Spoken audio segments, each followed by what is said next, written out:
अभी हम लोग स्टडी करेंगे सेक्शन नंबर 49 को। Section number 49 capital gain chapter के अंडर आता है। कैपिटल गेन चैप्टर के अंडर जितना भी इंपॉर्टेंट सेक्शंस होता है उसमें एक मोस्ट इंपॉर्टेंट सेक्शन है सेक्शन नंबर 49। सेक्शन 49 में जो प्रोविजन डाला गया है उसको एनालिसिस करना स्टार्ट करने के पहले सेक्शन 49 का हेडिंग को एनालाइज करेंगे। सेक्शन 49 का हेडिंग क्या बता रहे हैं? Cost with reference to certain modes of acquisition. मतलब क्या? ऐसा बहुत सारा मोड्स ऑफ एक्विजिशन मिलेगा सेक्शन 49 में जिसके रेस्पेक्ट में कॉस्ट ऑफ एक्विजिशन कैलकुलेट करना अपैरेंटली पॉसिबल नहीं। ऐसा बहुत सारा मोड्स ऑफ एक्विजिशन मिलेगा जिसके रेस्पेक्ट में कॉस्ट ऑफ एक्विजिशन कैलकुलेट करना अपैरेंटली पॉसिबल नहीं। तो वो सारा मोड्स ऑफ एक्विजिशन के रेस्पेक्ट में कैसे कॉस्ट ऑफ एक्विजिशन कैलकुलेट करेंगे उसको लेकर हम लोगों को गाइड करेंगे सेक्शन नंबर 49। सेक्शन नंबर 49 ऐसा बहुत सारा मोड्स ऑफ एक्विजिशन के रेस्पेक्ट में कॉस्ट ऑफ एक्विजिशन कैलकुलेट करने के लिए हम लोग को गाइड करेंगे जो अपैरेंटली कैलकुलेट करना पॉसिबल नहीं हो रहे थे। कैपिटल गेन चैप्टर जो होता है उसमें कौन सा ट्रांजैक्शन कवर होता है? आप बोलोगे सर कैपिटल एसेट ट्रांसफर हो रहा है जिस ट्रांजैक्शन के थ्रू, वो ट्रांजैक्शन कवर होता है कैपिटल गेन चैप्टर में। जिस ट्रांजैक्शन के थ्रू कैपिटल एसेट ट्रांसफर हो रहे वो ट्रांजैक्शन कवर होता है कैपिटल गेन चैप्टर के थ्रू। यहां बात आपको क्लियर है? मतलब हम बताना चाहते ट्रांसफर ऑफ कैपिटल एसेट,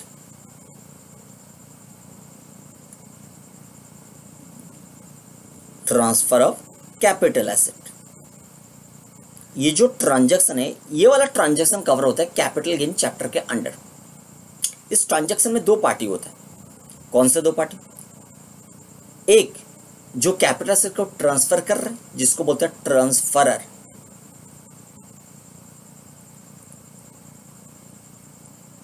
और दूसरा जिसको एसेट ट्रांसफर किया जा रहा है उसको बोलते हैं transferee. Now transferor capital asset transfer कर रहे हैं ट्रांसफरी को। तो आप मुझे बताइए अगर जिस मोड के थ्रू कैपिटल एसेट ट्रांसफरर से ट्रांसफरी के पास आ रहे वो मोड परचेज है, तो ट्रांसफरी के लिए कॉस्ट ऑफ एक्विजिशन डिटरमाइन करना कोई मुश्किल का बात है? ट्रांसफरी को कॉस्ट ऑफ एक्विजिशन क्यों चाहिए? ट्रांसफरी जो एसेट को एक्वायर किया है, कोई भी मोड के थ्रू एक्वायर किया है, जो एसेट को एक्वायर किया है भविष्य में जाके अगर वो एसेट को ट्रांसफर करेंगे तो भविष्य में जब ट्रांसफर करेंगे उस टाइम में कैपिटल गेन कैलकुलेट करने का जरूरत पड़ेगा बिकॉज कैपिटल एसेट ट्रांसफर हो रहा है। तो कैपिटल एसेट ट्रांसफर होने में जो कैपिटल गेन का कैलकुलेशन होता है वो कैलकुलेशन में कॉस्ट ऑफ एक्विजिशन एक मोस्ट इंपॉर्टेंट पैरामीटर होता है। कैसे कैपिटल गेन कैलकुलेट किया जाता है? आपने मोड ऑफ एक्विजिशन आपने mode of computation of capital gain देख लिया सेक्शन नंबर 48। सेक्शन नंबर 48 बताता है mode of computation of capital gain. एक बार चलो देख लेते। सेक्शन नंबर 48 सेक्शन नंबर 48 होता है mode of computation of capital gain. और mode of computation of capital gain में सबसे पहले चाहिए फुल वैल्यू ऑफ कंसिडरेशन। मतलब जितना में कैपिटल एसेट ट्रांसफर किया जा रहा है उसको बोलते हैं फुल वैल्यू ऑफ कंसिडरेशन। तो पहले चाहिए फुल वैल्यू ऑफ कंसिडरेशन, चाहे एसेट का नेचर शॉर्ट टर्म है चाहे एसेट का नेचर लॉन्ग टर्म है। फुल वैल्यू ऑफ कंसिडरेशन जिसको आप बोलते हो सेल वैल्यू।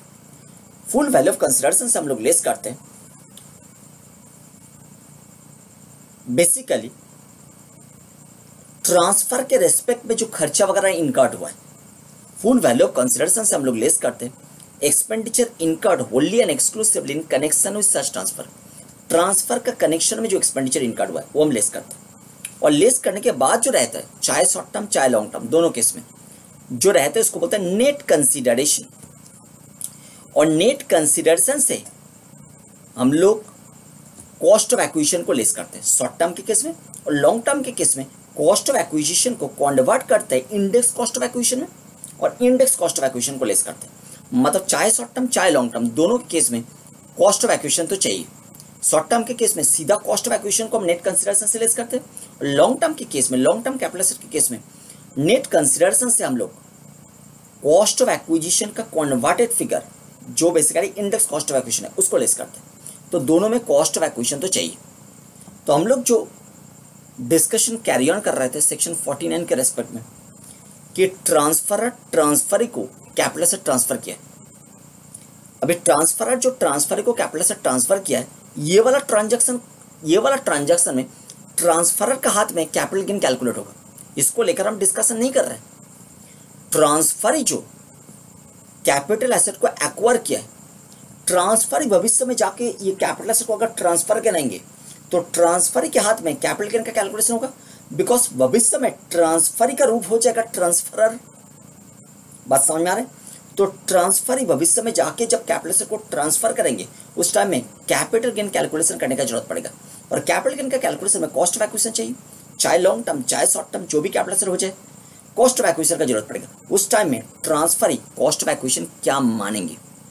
अगर ये वाला ट्रांजैक्शन ट्रांसफरी को जो एसेट ट्रांसफर किया था, कैपिटल एसेट ट्रांसफर किया था, ये वाला ट्रांजैक्शन मतलब ट्रांसफरी जो एक्वायर किया था कैपिटल एसेट ट्रांसफरर से, इसमें मोड ऑफ एक्विजिशन था परचेज, मतलब परचेज के थ्रू ट्रांसफरी ने ट्रांसफरर से कैपिटल एसेट को एक्वायर किया था। तो ट्रांसफरी के लिए कॉस्ट ऑफ एक्विजिशन क्या मानोगे?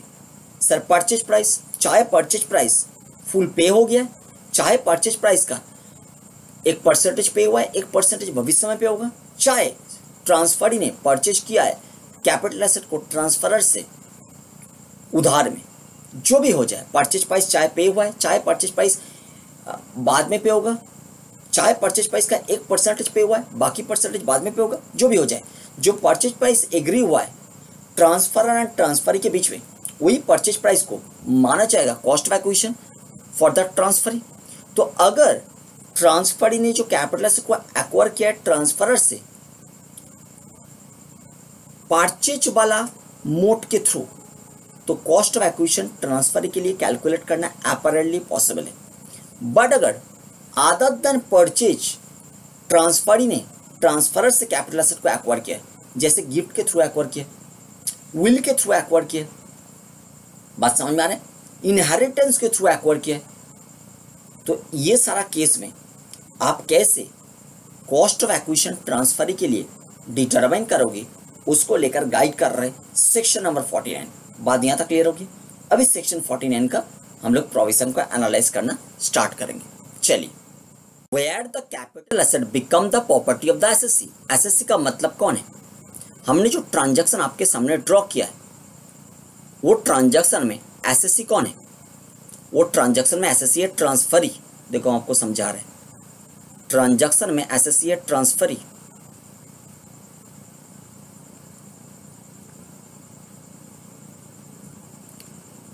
हमने आपके सामने जो ट्रांजैक्शन ड्रॉ किया जिसमें ट्रांसफरर कैपिटल एसेट ट्रांसफर कर रहे हैं ट्रांसफरी को, इसमें तो ट्रांसफरर के हाथ में कैपिटल गेन का कैलकुलेशन होगा। बात समझ में आ रहा है? ट्रांसफरर के हाथ में कैपिटल गेन का कैलकुलेशन होगा, बट ट्रांसफरी जो कैपिटल एसेट को ट्रांसफरर से एक्वायर किया है, वो जब भविष्य में जाके वही कैपिटल एसेट को ट्रांसफर करेंगे तो ट्रांसफरी बन जाएंगे ट्रांसफरर और उसके हाथ में कैपिटल गेन का कैलकुलेशन होगा। और कैलकुलेशन में कॉस्ट ऑफ एक्विजिशन का जरूरत पड़ेगा। मतलब ट्रांसफरी ने जो कैपिटल एसेट को पास्ट में एक्वायर किया था ट्रांसफरर से, वो वाला ट्रांजैक्शन में ट्रांसफरी के लिए कॉस्ट ऑफ एक्विजिशन क्या था? तो यहाँ पर ट्रांसफर ये हमारा एसएससी, इनका कॉस्ट ऑफ एक्विजिशन हम कैलकुलेट कर रहे हैं। कब जरूरत पड़े? जब भविष्य में जाके ये ट्रांसफरी कैपिटल से जो ट्रांसफर से एक्वायर किया था उसको आगे जाकर ट्रांसफर कर, तब जरूरत पड़े। उस टाइम में ये ट्रांसफरी बन जाता है ट्रांसफरर और उसका कैपिटल गेन कैलकुलेशन का जरूरत पड़ता है। बात समझ में आ रहा है? और ये ट्रांसफर के हाथ में जब कैपिटल गेन का कैलकुलेशन होगा तो इसके हाथ में कैपिटल गेन का कैलकुलेशन में फुल वैल्यू ऑफ कंसिडरेशन से कॉस्ट ऑफ एक्विजिशन वगैरह लेस करना पड़ेगा। और कॉस्ट ऑफ एक्विजिशन लेस करने के लिए मुझे कॉस्ट तो चाहिए, तो कॉस्ट हम कैसे डिटरमाइन करेंगे? क्योंकि पास्ट में जो ट्रांसफर और ट्रांसफर के बीच में कैपिटल एसेट का ट्रांजैक्शन हुआ था ट्रांसफर का, वो ट्रांजैक्शन परचेज वाला ट्रांजैक्शन नहीं था। परचेज वाला ट्रांजैक्शन होता तो आसानी से हम कॉस्ट ऑफ एक्विजिशन को डिटरमाइन कर पाते। बट अगर मोड ऑफ एक्विजिशन मतलब ट्रांसफर ने जिस मोड के थ्रू ट्रांसफरर से कैपिटल एसेट को एक्वायर किया था, वो मोड ऑफ एक्विजिशन ये सब था, 1, 2, 3 और 4 में जो लिखा है ये सब मोड था।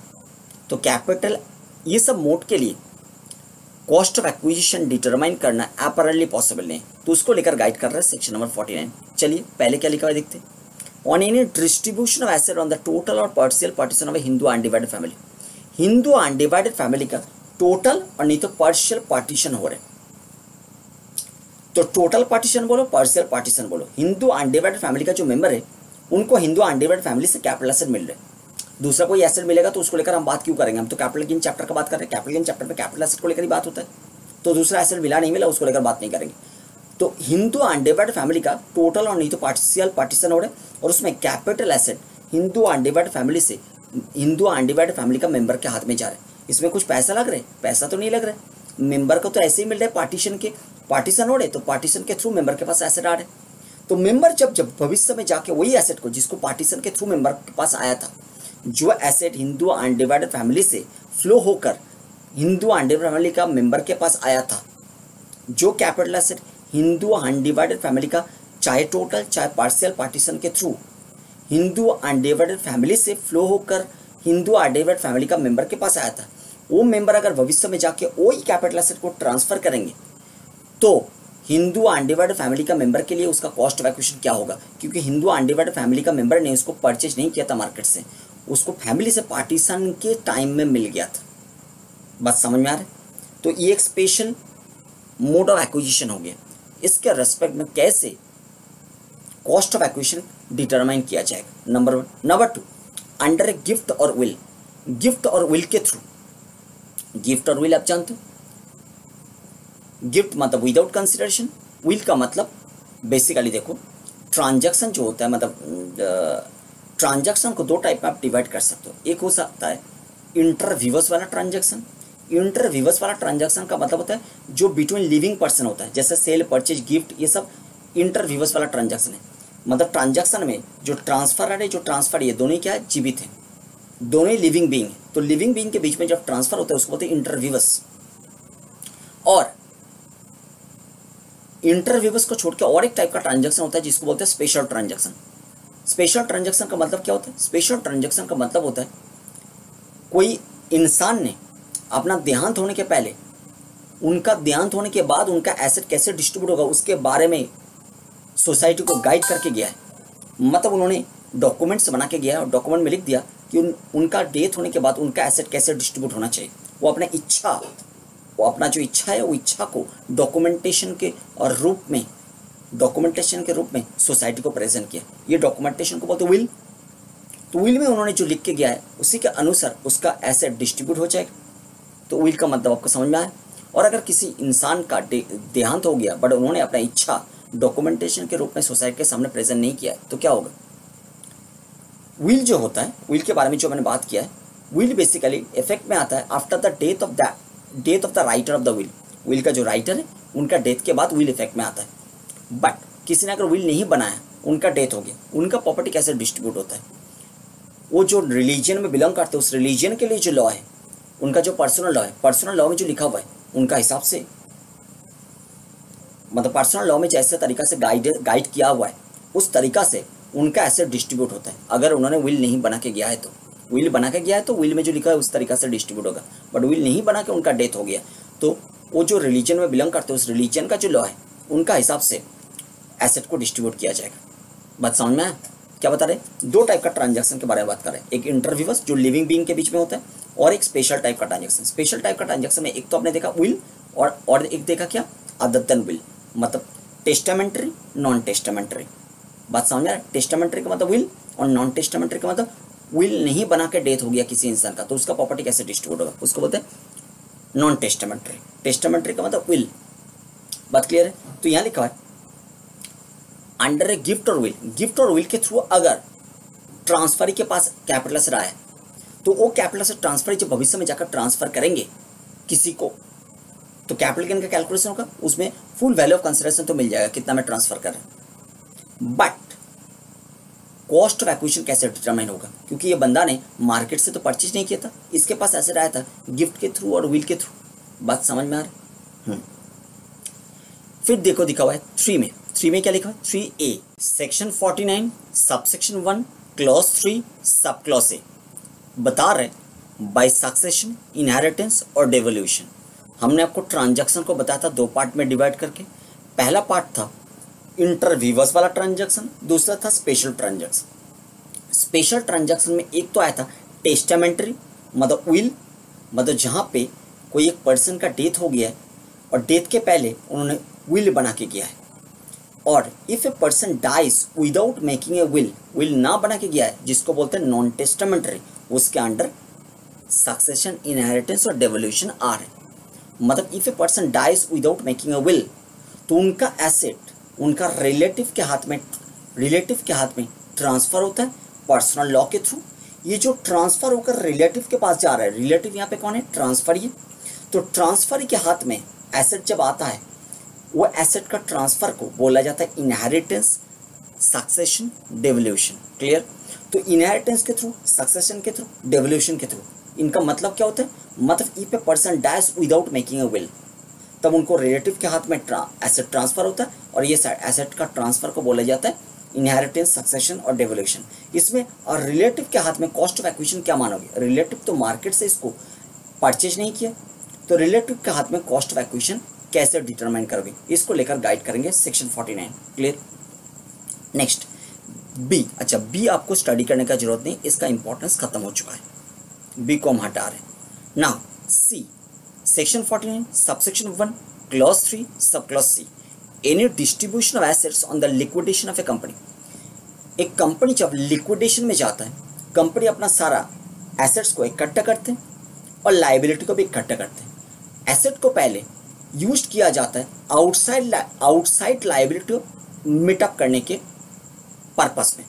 तो कंपनी के पास जितना भी एसेट है, वो एसेट को पहले यूज किया जाएगा, यूटिलाइज किया जाएगा आउटसाइड लायबिलिटी मीटअप करने का पर्पस में।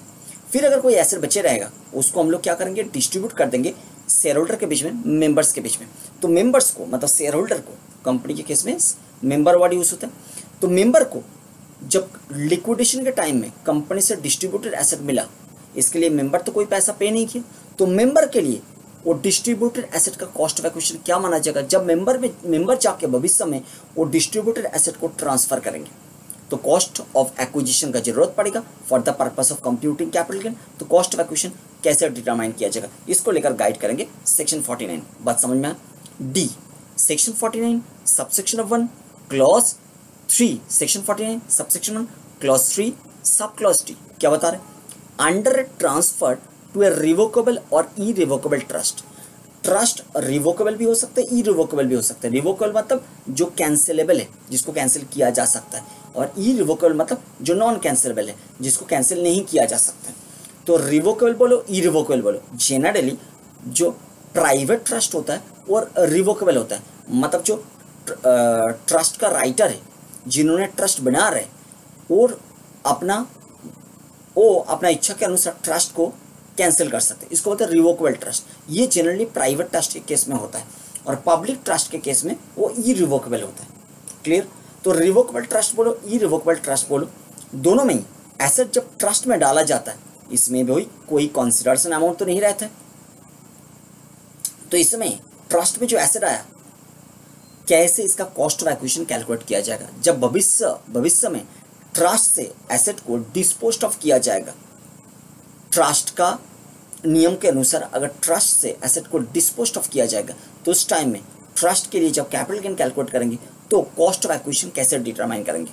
Next, section 49 subsection 1 clause 3 sub clause E, under any such transfer as is referred to in clause 4, clause 5, clause 6, clause 6A, clause 6AA, clause 6AB, clause 6B, clause 6C, clause 6CA, clause 6CB, clause 6CC, clause 13, clause 13B, clause 14 of section 47।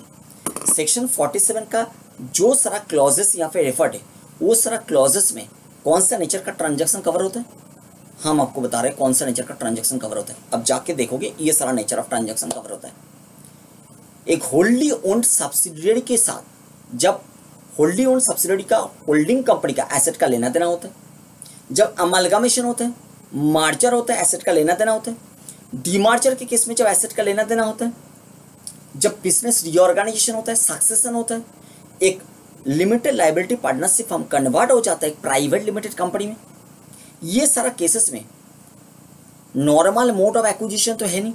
जब एक limited liability partnership firm convert हो रहा है एक private limited company में, तो limited liability partnership firm के पास जितना भी सारा एसेट वगैरह था, लाइबिलिटी वगैरह था, वो सारे के सारा प्राइवेट लिमिटेड कंपनी का एसेट और लाइबिलिटी बन रहा है, क्योंकि limited liability partnership firm convert होकर प्राइवेट लिमिटेड कंपनी बना।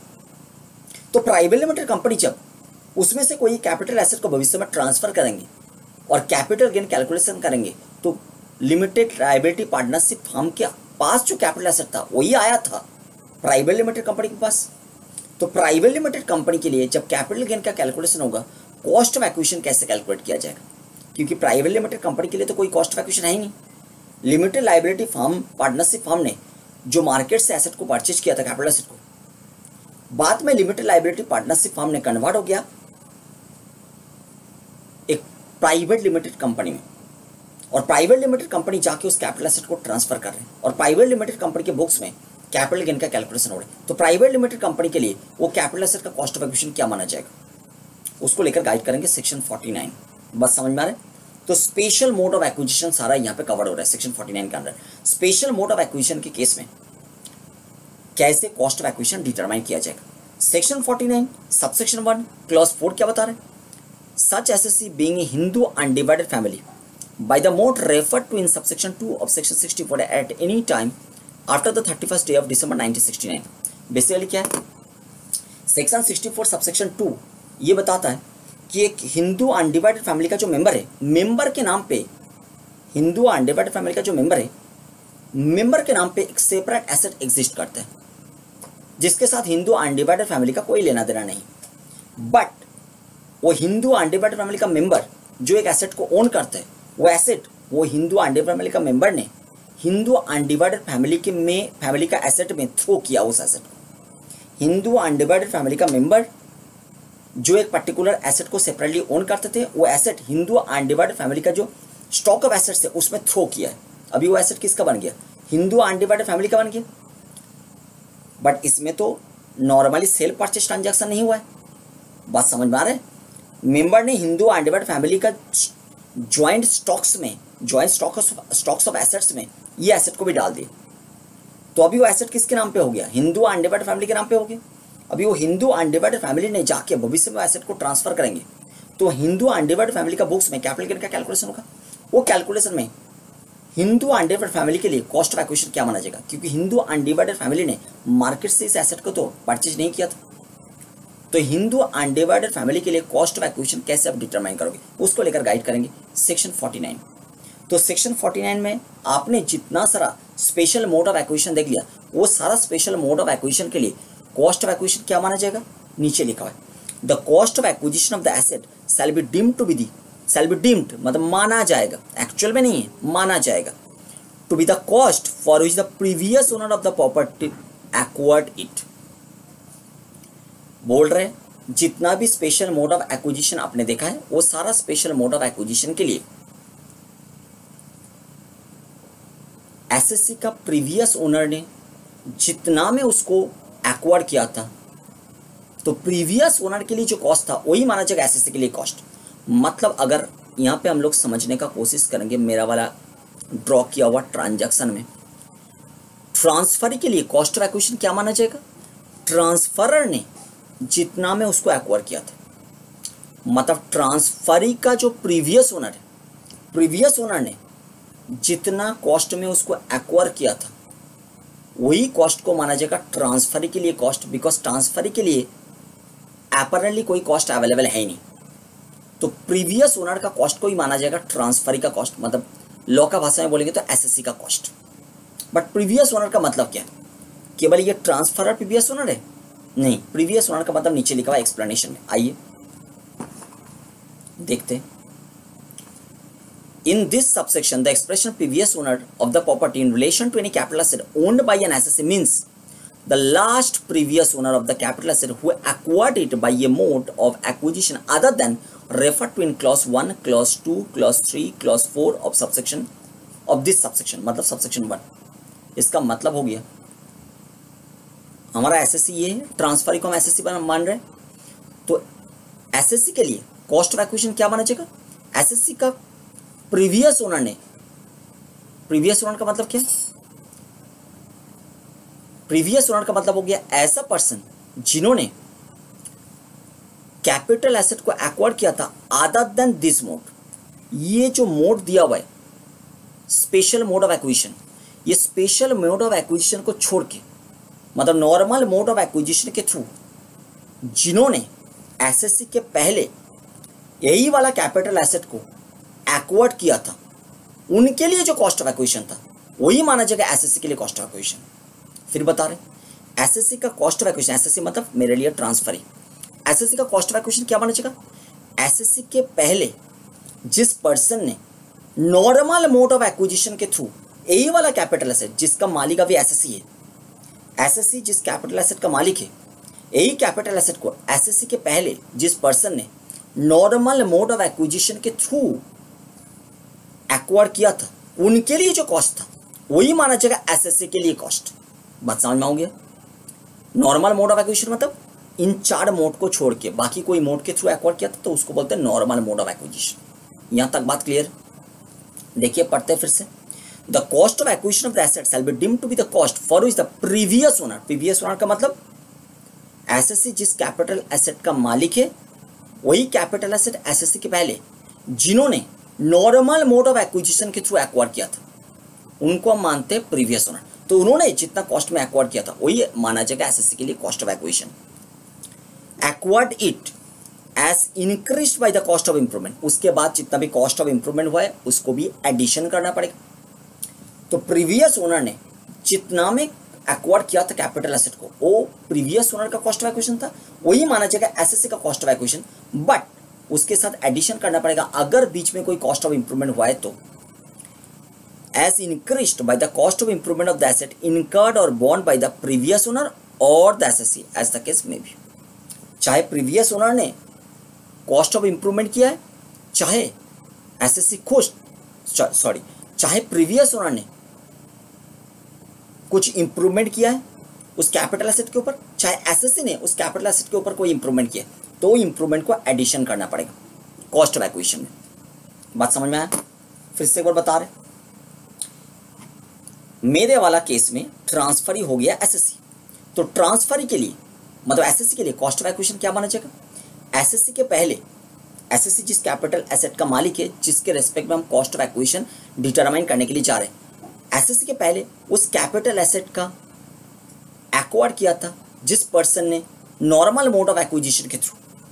एसएससी जिस कैपिटल एसेट का ओनर है, जिसके रेस्पेक्ट में हम कॉस्ट ऑफ एक्विजिशन डिटरमाइन करने के लिए जा रहे हैं, उस कैपिटल एसेट को एसएससी के पहले जिस पर्सन ने नॉर्मल मोड ऑफ एक्विजिशन के थ्रू एक्वायर किया था, उन्होंने जितना पैसा में एक्वायर किया था, जितना कॉस्ट में एक्वायर किया था, वही कॉस्ट माना जाएगा एसएससी का कॉस्ट ऑफ एक्विजिशन। बट इसके साथ कॉस्ट ऑफ इंप्रूवमेंट अगर कोई वो प्रीवियस ओनर ने किया था, नहीं तो एसएससी ने किया, उसको एडिशन करना पड़ेगा। यही बात है। बात यहाँ तक क्लियर है? ठीक है, यही हो गया आपका सेक्शन 49 सबसेक्शन 1।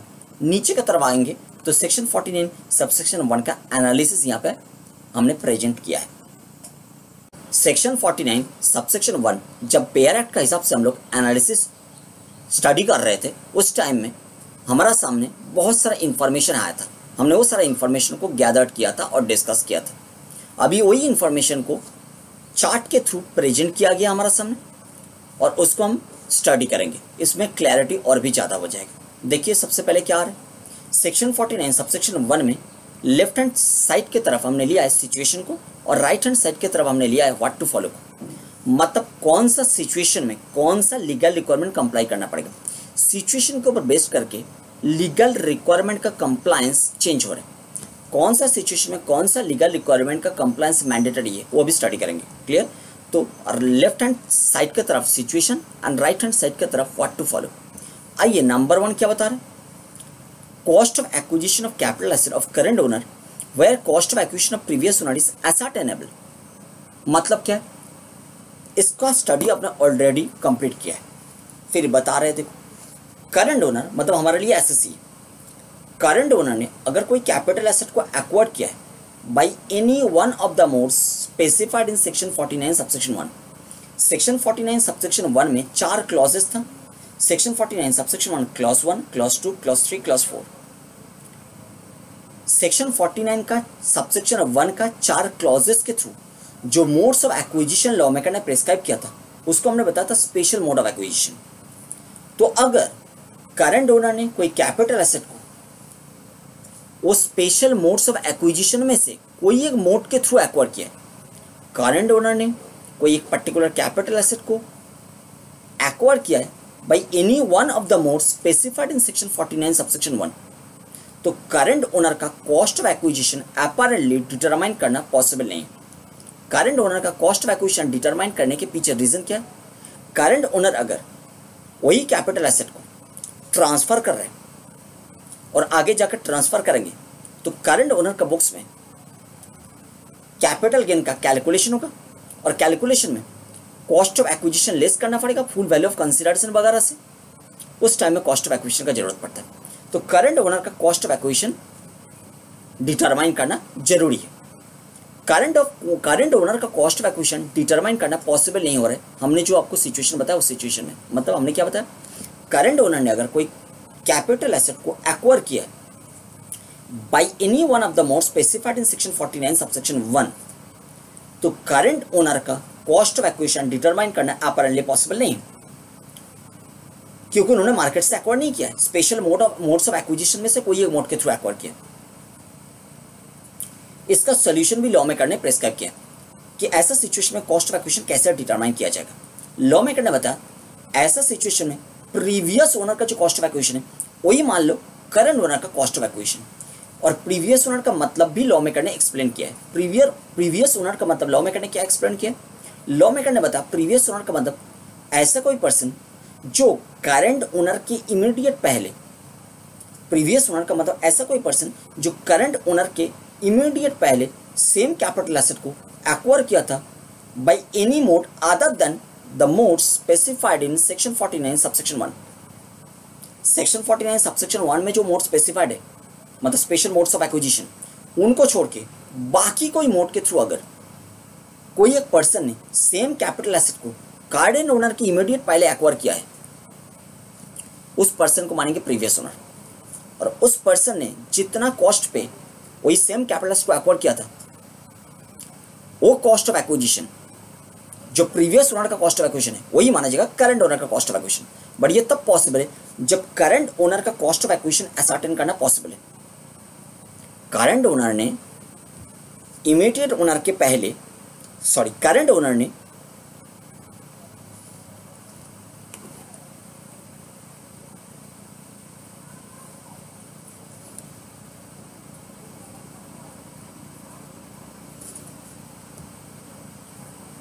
सेक्शन 49 सबसेक्शन 1 का एनालिसिस जब हम स्टडी कर रहे थे बहुत सारा इंफॉर्मेशन को हमने गैदर किया था और डिस्कस किया था। वही सारा इंफॉर्मेशन चार्ट के थ्रू प्रेजेंट किया गया। ये चार्ट का स्टडी करने में हमारा ब्रेन और भी क्लैरिटी ले पाएंगे सेक्शन 49 सबसेक्शन 1 का। देखिए सेक्शन 49 सबसेक्शन 1 को चार्ट के थ्रू हमने कैसे प्रेजेंट किया। लेफ्ट हैंड साइड की तरफ देखिए सिचुएशन लिखा है और राइट हैंड साइड की तरफ देखिए व्हाट टू फॉलो लिखा है। मतलब कौन सा सिचुएशन में कौन सा लीगल रिक्वायरमेंट फॉलो करना पड़ेगा वो ये चार्ट से हम लोग समझ पाएंगे। सिचुएशन के ऊपर बेस्ड करके लीगल रिक्वायरमेंट भी चेंज हो रहा है। कौन सा सिचुएशन में कौन सा लीगल रिक्वायरमेंट मैंडेटरीली कंप्लाई करना पड़ेगा वो हम लोग को समझ में आ जाएगा ये चार्ट को स्टडी करके।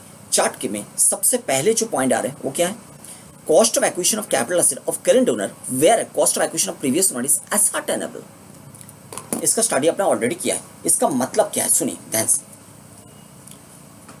करंट ओनर मतलब मेरे लिए जो एसएससी, करंट ओनर ने कोई कैपिटल एसेट को एक्वायर किया, मतलब करंट ओनर मतलब ट्रांसफरी। करंट ओनर ने कोई कैपिटल एसेट को एक्वायर किया बाय एनी मोड्स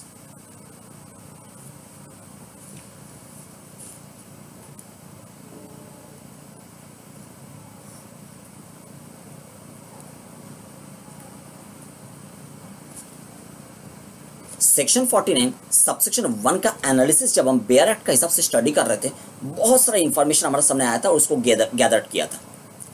वही सारा इंफॉर्मेशन चार्ट के थ्रू यहाँ पे प्रेजेंट किया गया है। ये चार्ट को हम लोग स्टडी करने में हमारा ब्रेन का क्लैरिटी और भी ज़्यादा हो जाएगा सेक्शन 49 सबसेक्शन 1 को लेकर। तो चलिए चार्ट का स्टडी करना स्टार्ट करते हैं।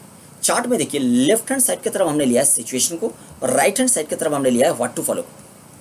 सिचुएशन में जो भी पॉइंट रेफर किया गया है,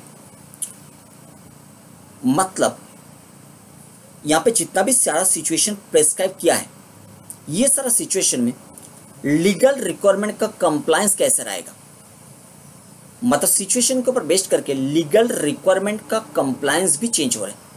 कौन सा सिचुएशन में कौन सा लीगल रिक्वायरमेंट मैंडेटरीली कंप्लाई करना पड़ेगा, वो हम लोगों को समझ में आ जाएगा चार्ट को स्टडी करते हुए। चलिए चार्ट का सबसे पहला पॉइंट लेते हैं, सिचुएशन को पढ़ते हैं। Cost of acquisition of capital asset of current owner where cost of acquisition of previous owner is ascertainable. ये आपने ऑलरेडी स्टडी किया। करंट ओनर का मतलब क्या? करंट ओनर का मतलब मेरे लिए एसेसी है, मतलब ट्रांसफर ही है। क्लियर? करंट ओनर ने कोई एक पर्टिकुलर कैपिटल एसेट को एक्वायर किया है, बट नॉर्मल मोड के थ्रू एक्वायर नहीं किया। करंट ओनर ने कोई कैपिटल एसेट को एक्वायर किया है by any one of the special modes specified in section 49 subsection 1। Section 49 subsection 1 में 4 क्लॉजेस है। Section 49 subsection 1 clause 1, clause 2, clause 3, clause 4। तो सेक्शन 49 सबसेक्शन 1 में जो 4 क्लॉजेस है, ये 4 क्लॉजेस में जितना सारा special mode of acquisition prescribed है, इसमें से कोई एक मोड ऑफ एक्विजिशन के थ्रू करंट ओनर ने कैपिटल एसेट को एक्वायर किया है। अभी करंट ओनर का कॉस्ट ऑफ एक्विजिशन क्या डिटरमाइन करोगे? करंट ओनर का कॉस्ट ऑफ एक्विजिशन डिटरमाइन करना अपरेंटली पॉसिबल नहीं है, बिकॉज करंट ओनर ने कोई नॉर्मल मोड ऑफ एक्विजिशन के थ्रू कैपिटल एसेट को एक्वायर नहीं किया है। उन्होंने स्पेशल मोड ऑफ एक्विजिशन के थ्रू कैपिटल एसेट को एक्वायर किया है, जैसे gift, inheritance, revocable, irrevocable trust वगैरह, ये आपने देखा है। मतलब स्पेशल मोड ऑफ एक्विजिशन के थ्रू करंट ओनर ने कैपिटल एसेट को एक्वायर किया है, इसलिए करंट ओनर का कॉस्ट ऑफ एक्विजिशन डिटरमाइन करना अपरेंटली पॉसिबल नहीं है। करंट ओनर का कॉस्ट ऑफ एक्विजिशन डिटरमाइन करने के पीछे रीजन क्या है? देखो, करंट ओनर अगर वही कैपिटल एसेट को ट्रांसफर कर रहे हैं और नहीं तो आगे जाकर ट्रांसफर करेंगे, तो करंट ओनर का बुक्स में कैपिटल गेन का कैलकुलेशन होगा, और कैपिटल गेन का कैलकुलेशन में फुल वैल्यू ऑफ कंसीडरेशन से हम लोग कॉस्ट ऑफ एक्विजिशन वगैरह लेस करते हैं। तो करंट ओनर के लिए कॉस्ट ऑफ एक्विजिशन डिटरमाइन करना जरूरी बात हो जाएगा कैपिटल गेन कैलकुलेशन पर्पस के लिए। और करंट ओनर का कॉस्ट ऑफ एक्विजिशन क्या है, वो तो डिटरमाइन करना अपरेंटली पॉसिबल नहीं है। इसका सॉल्यूशन लॉ मेकर ने दिया है। लॉ मेकर ने क्या बताया? प्रीवियस ओनर का जो कॉस्ट ऑफ एक्विजिशन है वही मान लो करंट ओनर का कॉस्ट ऑफ एक्विजिशन। और लॉ मेकर ने ये भी एक्सप्लेन किया है कि प्रीवियस ओनर का मतलब क्या है। प्रीवियस ओनर का मतलब क्या? प्रीवियस ओनर का मतलब ऐसा कोई पर्सन जिन्होंने करंट ओनर के इमीडिएट पहले सेम कैपिटल एसेट को एक्वायर किया था बाय नॉर्मल मोड्स, मतलब other than mode specified in section 49 subsection 1। Section 49 subsection 1 में जो मोड स्पेसिफाइड है, वो सारा मोड को छोड़ के दूसरा कोई मोड के थ्रू अगर कोई एक पर्सन ने सेम कैपिटल एसेट को करंट ओनर के इमीडिएट पहले एक्वायर किया है, उनको मानोगे प्रीवियस ओनर।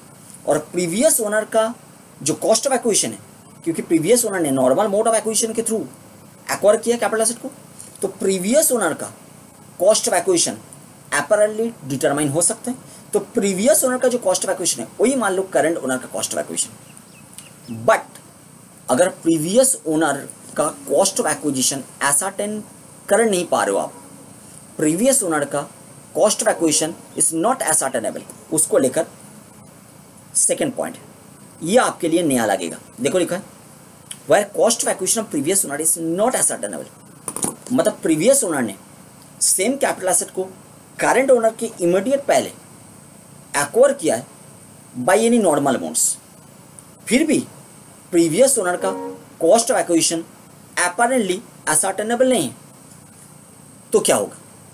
बताया जा रहा है प्रीवियस ओनर जिस दिन उस पर्टिकुलर कैपिटल एसेट को करंट ओनर के इमीडिएट पहले नॉर्मल मोड के थ्रू एक्वायर किया था, उस दिन मार्केट में वही कैपिटल एसेट का वैल्यू क्या चल रहा था, मतलब fair market value of that capital asset on that date on which previous owner had acquired that capital asset by any normal modes, वो फेयर मार्केट वैल्यू को मान लो करंट ओनर का कॉस्ट ऑफ एक्विजिशन। बात समझ में आया? तो प्रीवियस ओनर का कॉस्ट ऑफ एक्विजिशन अगर असर्टेनेबल है तो प्रीवियस ओनर का कॉस्ट ऑफ एक्विजिशन को मान लो करंट ओनर का कॉस्ट ऑफ एक्विजिशन। बट अगर प्रीवियस ओनर का कॉस्ट ऑफ एक्विजिशन असर्टेनेबल नहीं है, मतलब अपरेंटली आप डिटरमाइन नहीं कर पा रहे हो, तो प्रीवियस ओनर जिस दिन वही कैपिटल एसेट को करंट ओनर के इमीडिएट पहले एक्वायर किया था नॉर्मल मोड के थ्रू, उस दिन उस कैपिटल एसेट का मार्केट में जो वैल्यू चल रहा था, मतलब fair market value of that capital asset, उसको ही मान लो करंट ओनर का कॉस्ट ऑफ एक्विजिशन। बात क्लियर होगी? तो ये दोनों को लिंक करके आपको चलना पड़ेगा। कॉस्ट ऑफ इंप्रूवमेंट को लेकर थर्ड पॉइंट है। थर्ड पॉइंट क्या बता रहे हैं? देखो, कॉस्ट ऑफ इंप्रूवमेंट ये भी आप जानते हो, प्रीवियस ओनर ने अगर वो पर्टिकुलर कैपिटल एसेट के ऊपर कोई इंप्रूवमेंट कॉस्ट इनकर्ड किया है, उसको भी कंसीडर करना पड़ेगा करंट ओनर का कैपिटल गेन कैलकुलेशन में। प्रीवियस ओनर बोलो और करंट ओनर बोलो, मतलब एसएससी बोलो, इन दोनों ने अगर कोई कॉस्ट ऑफ इंप्रूवमेंट इनकर्ड किया है उस कैपिटल एसेट के रिस्पेक्ट में, तो करंट ओनर का कैपिटल गेन का कैलकुलेशन में कंसीडर किया जाएगा, मतलब लेस किया जाएगा। कहां से लेस करेंगे? नॉर्मल बोलेंगे तो फुल वैल्यू ऑफ कंसिडरेशन से, अगर एग्जैक्टली बोलेंगे तो नेट कंसिडरेशन से, क्योंकि फुल वैल्यू ऑफ कंसिडरेशन से हम लोग लेस करते हैं expenditure incurred wholly and exclusive in connection with charge transfer, और जो आता है उसको बोलते हैं नेट कंसिडरेशन, और नेट कंसिडरेशन से लेस होता है cost of acquisition and cost of improvement. बात क्लियर है? देखो वही लिखा हुआ है, where a capital asset become the property of the assessee of the current owner by any one of the modes specified in section 49(1), cost of improvement includes improvement expenditure incurred by the previous owner. Includes का मतलब previous owner का cost of improvement को भी consider करेंगे, और भी consider करेंगे, और किसका करेंगे? ऑब्वियसली करंट ओनर का कॉस्ट ऑफ इंप्रूवमेंट को कंसीडर करेंगे। अच्छा, कॉस्ट ऑफ इंप्रूवमेंट का इंडेक्सेशन भी किया जाएगा। हाँ, एसेट अगर लॉन्ग टर्म है तो कॉस्ट ऑफ इंप्रूवमेंट का भी इंडेक्सेशन किया जाएगा। इंडेक्सेशन का बेनिफिट कब से हम देंगे? जिस पर्टिकुलर प्रीवियस ईयर में इंप्रूवमेंट एक्सपेंडिचर इनकर्ड हुआ है, उस प्रीवियस ईयर से जिस प्रीवियस ईयर में ट्रांसफर हुआ है कैपिटल एसेट, उस प्रीवियस ईयर तक इंडेक्सेशन का बेनिफिट दिया जाएगा। बात समझ में आ रहा है? Indexation benefit shell be available from the year when improvement expenditure incurred. तो चाहे प्रीवियस ओनर ने किया चाहे करंट ओनर ने किया, जिस पर्टिकुलर प्रीवियस ईयर में इंप्रूवमेंट एक्सपेंडिचर इनकर्ड हुआ है, उस पर्टिकुलर प्रीवियस ईयर से इंडेक्सेशन बेनिफिट दिया जाएगा इंप्रूवमेंट एक्सपेंडिचर के रेस्पेक्ट में, up to the previous year in which asset capital asset is transferred by the current owner. बात clear? Next, period of holding. अच्छा, पीरियड ऑफ होल्डिंग का जरूरत क्या है? पीरियड ऑफ होल्डिंग का इसलिए जरूरत है कि पीरियड ऑफ होल्डिंग से पता चलता है कि एसेट का नेचर क्या है, एसेट शॉर्ट टर्म है कि लॉन्ग टर्म है। तो एसेट का नेचर डिटरमाइन करने के लिए पीरियड ऑफ होल्डिंग पता करना जरूरी है। पीरियड ऑफ होल्डिंग का मतलब क्या होता है? नॉर्मली आप जानते हो कि ओनर ने जिस पर्टिकुलर पीरियड के लिए एसेट को होल्ड किया था वही होता है पीरियड ऑफ होल्डिंग, बट यहाँ पे ऐसा नहीं होगा। यहाँ पे पीरियड ऑफ होल्डिंग में प्रीवियस ओनर का, अब प्रीवियस ओनर का कॉस्ट कोई करंट ओनर का कॉस्ट मान लो, इसलिए प्रीवियस ओनर का पीरियड ऑफ होल्डिंग भी करंट ओनर का पीरियड ऑफ होल्डिंग में ऐड होगा। बस समझ में आ रहा है? मतलब करंट ओनर ने मान लो 10-11 प्रीवियस ईयर में एसेट को एक्वायर किया था, और 19-20 प्रीवियस ईयर में करंट ओनर ने कैपिटल एसेट को एक्वायर किया था 10-11 प्रीवियस ईयर में, और वही पर्टिकुलर कैपिटल एसेट को करंट ओनर ट्रांसफर कर रहे हैं 19-20 प्रीवियस ईयर में। तो आप क्या बोलोगे? आप बोलोगे sir period of holding determine करना ईजी है। जिस पर्टिकुलर प्रीवियस ईयर में करंट ओनर ने एसेट को एक्वायर किया था, कैपिटल एसेट को एक्वायर किया था, वहाँ से पीरियड ऑफ होल्डिंग कॉमेंस्ड होगा। ये नॉर्मली ठीक बात है, बट जब करंट ओनर ने एसेट को एक्वायर किया था by any one of the mode specified in section 49 subsection 1, तब ऐसा नहीं होगा, तब प्रीवियस ओनर का पीरियड ऑफ होल्डिंग को भी शामिल किया जाएगा। बात समझ में आ रहा है? प्रीवियस ओनर का पीरियड ऑफ होल्डिंग को भी शामिल किया जाएगा। इसका मतलब क्या हो रहा है?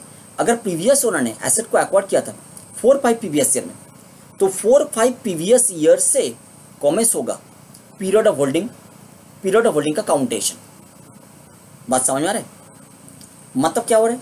मतलब मान लो बेटा के पास कैपिटल एसेट आया था इनहेरिटेंस के थ्रू पापा से, पापा का डेथ होने के बाद पापा से बेटा को एसेट मिल गया था। बात समझ में आ रहा है? तो आप क्या मानोगे? सर बेटा ने तो इसको नॉर्मल मोड ऑफ एक्विजिशन के थ्रू एक्वायर नहीं किया है, तो बेटा का कॉस्ट ऑफ एक्विजिशन कुछ है ही नहीं अपेरेंटली। तो पिताजी का जो कॉस्ट ऑफ एक्विजिशन है वही बेटा के लिए कॉस्ट ऑफ एक्विजिशन है। और पीरियड ऑफ होल्डिंग, सर बेटा ने जिस पीरियड को होल्ड किया था वो पीरियड ऑफ होल्डिंग नहीं है, पिताजी का पीरियड ऑफ होल्डिंग भी ऐड करो, और पिताजी का पीरियड ऑफ होल्डिंग से बेटा जब तक कैपिटल एसेट को होल्ड किया था तब तक माना जाएगा पीरियड ऑफ होल्डिंग। बट अगर मान लो पिताजी ने भी इसको नॉर्मल मोड ऑफ एक्विजिशन के थ्रू एक्वायर नहीं किया था, पिताजी को इसको मिला था पिताजी का फादर इन लॉ से, पिताजी का जो फादर इन लॉ था उनसे पिताजी को मिला था। मतलब यहाँ पे पिताजी भी प्रीवियस ओनर नहीं, पिताजी का father in law previous owner हो सकता है अगर पिताजी का फादर इन लॉ ने नॉर्मल मोड ऑफ एक्विजिशन के थ्रू इस एसेट को एक्वायर किया तो। बट अगर पिताजी का father in law normal mode of acquisition के थ्रू इसको एक्वायर नहीं किया था, उन्होंने भी अपना पापा से इसको इनहेरिटेंस के थ्रू एक्वायर किया था, तो मतलब हम लोगों को देखना पड़ेगा पिताजी का फादर इन लॉ का जो पिताजी है उन्होंने इसको नॉर्मल मोड ऑफ एक्विजिशन के थ्रू एक्वायर किया था क्या? अगर उन्होंने उनको नॉर्मल मोड ऑफ एक्विजिशन के थ्रू एक्वायर किया था तो पिताजी का फादर इन लॉ का जो पिताजी है वो माना जाएगा प्रीवियस ओनर, और वो प्रीवियस ओनर ने जिस टाइम पीरियड से उस एसेट को एक्वायर किया था वहां से पीरियड ऑफ होल्डिंग स्टार्ट होगा करंट ओनर के लिए, मतलब बेटा के लिए। तो बेटा के पास आया था पिताजी से, पिताजी के पास आया था फादर इन लॉ से, मतलब फादर इन लॉ ने गिफ्ट किया था। सिचुएशन को आपके लिए अरेंज कर रहे हैं। बेटा को अपना पिताजी से इनहेरिटेंस के थ्रू एक कैपिटल एसेट मिल गया। पिताजी को कैसे मिला था?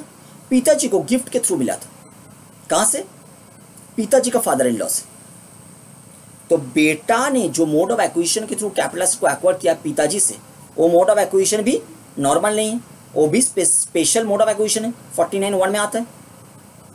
और पिताजी ने जिस मोड ऑफ एक्विजिशन के थ्रू अपना फादर इन लॉ से कैपिटल एसेट को एक्वायर किया था वो भी नॉर्मल मोड ऑफ एक्विजिशन नहीं, गिफ्ट, वो भी सेक्शन 49(1) में आता है।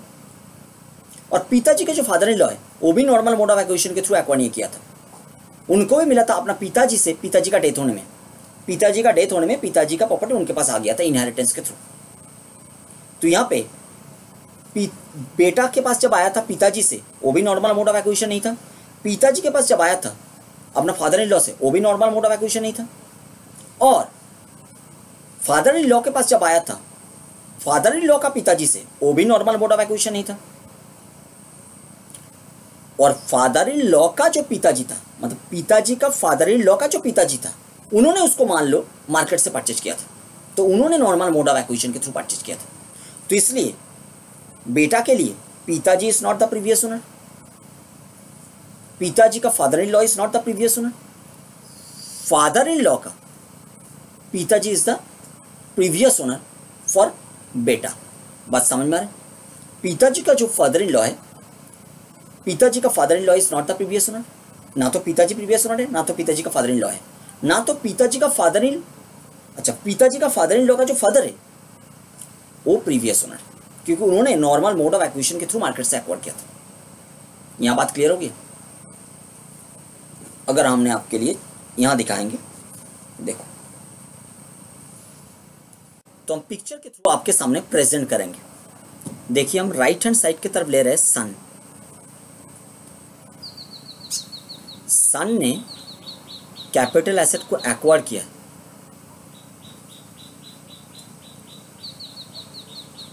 बट सन ने कैपिटल एसेट को एक्वायर किया है not by normal mode, by mode specified in section 49(1). Section 49(1) में जो मोड स्पेसिफाई है उसमें से एक मोड के थ्रू हम आपको मोड बता दे रहे हैं। सन को पिताजी से मिला, पिताजी का डेथ होने में, मतलब इनहेरिटेंस के थ्रू एक्वायर किया। तो फादर से मिला, सन को मिला अपना फादर से, फादर का डेथ हो गया और डेथ होने में सन को कैपिटल एसेट मिल गया इनहेरिटेंस के थ्रू। फादर के पास कैपिटल एसेट कैसे आया था? फादर ने कैसे एक्वायर किया था? फादर ने भी नॉर्मल मोड ऑफ एक्विजिशन के थ्रू एक्वायर नहीं किया था, फादर ने भी इसको एक्वायर किया था स्पेशल मोड ऑफ एक्विजिशन के थ्रू, मतलब सेक्शन 49(1) के थ्रू। हम आपको बता रहे हैं फादर को कैसे मिला था। फादर को मिला था गिफ्ट के थ्रू अपना फादर इन लॉ से, तो फादर को गिफ्ट के थ्रू मिला था अपना फादर इन लॉ से।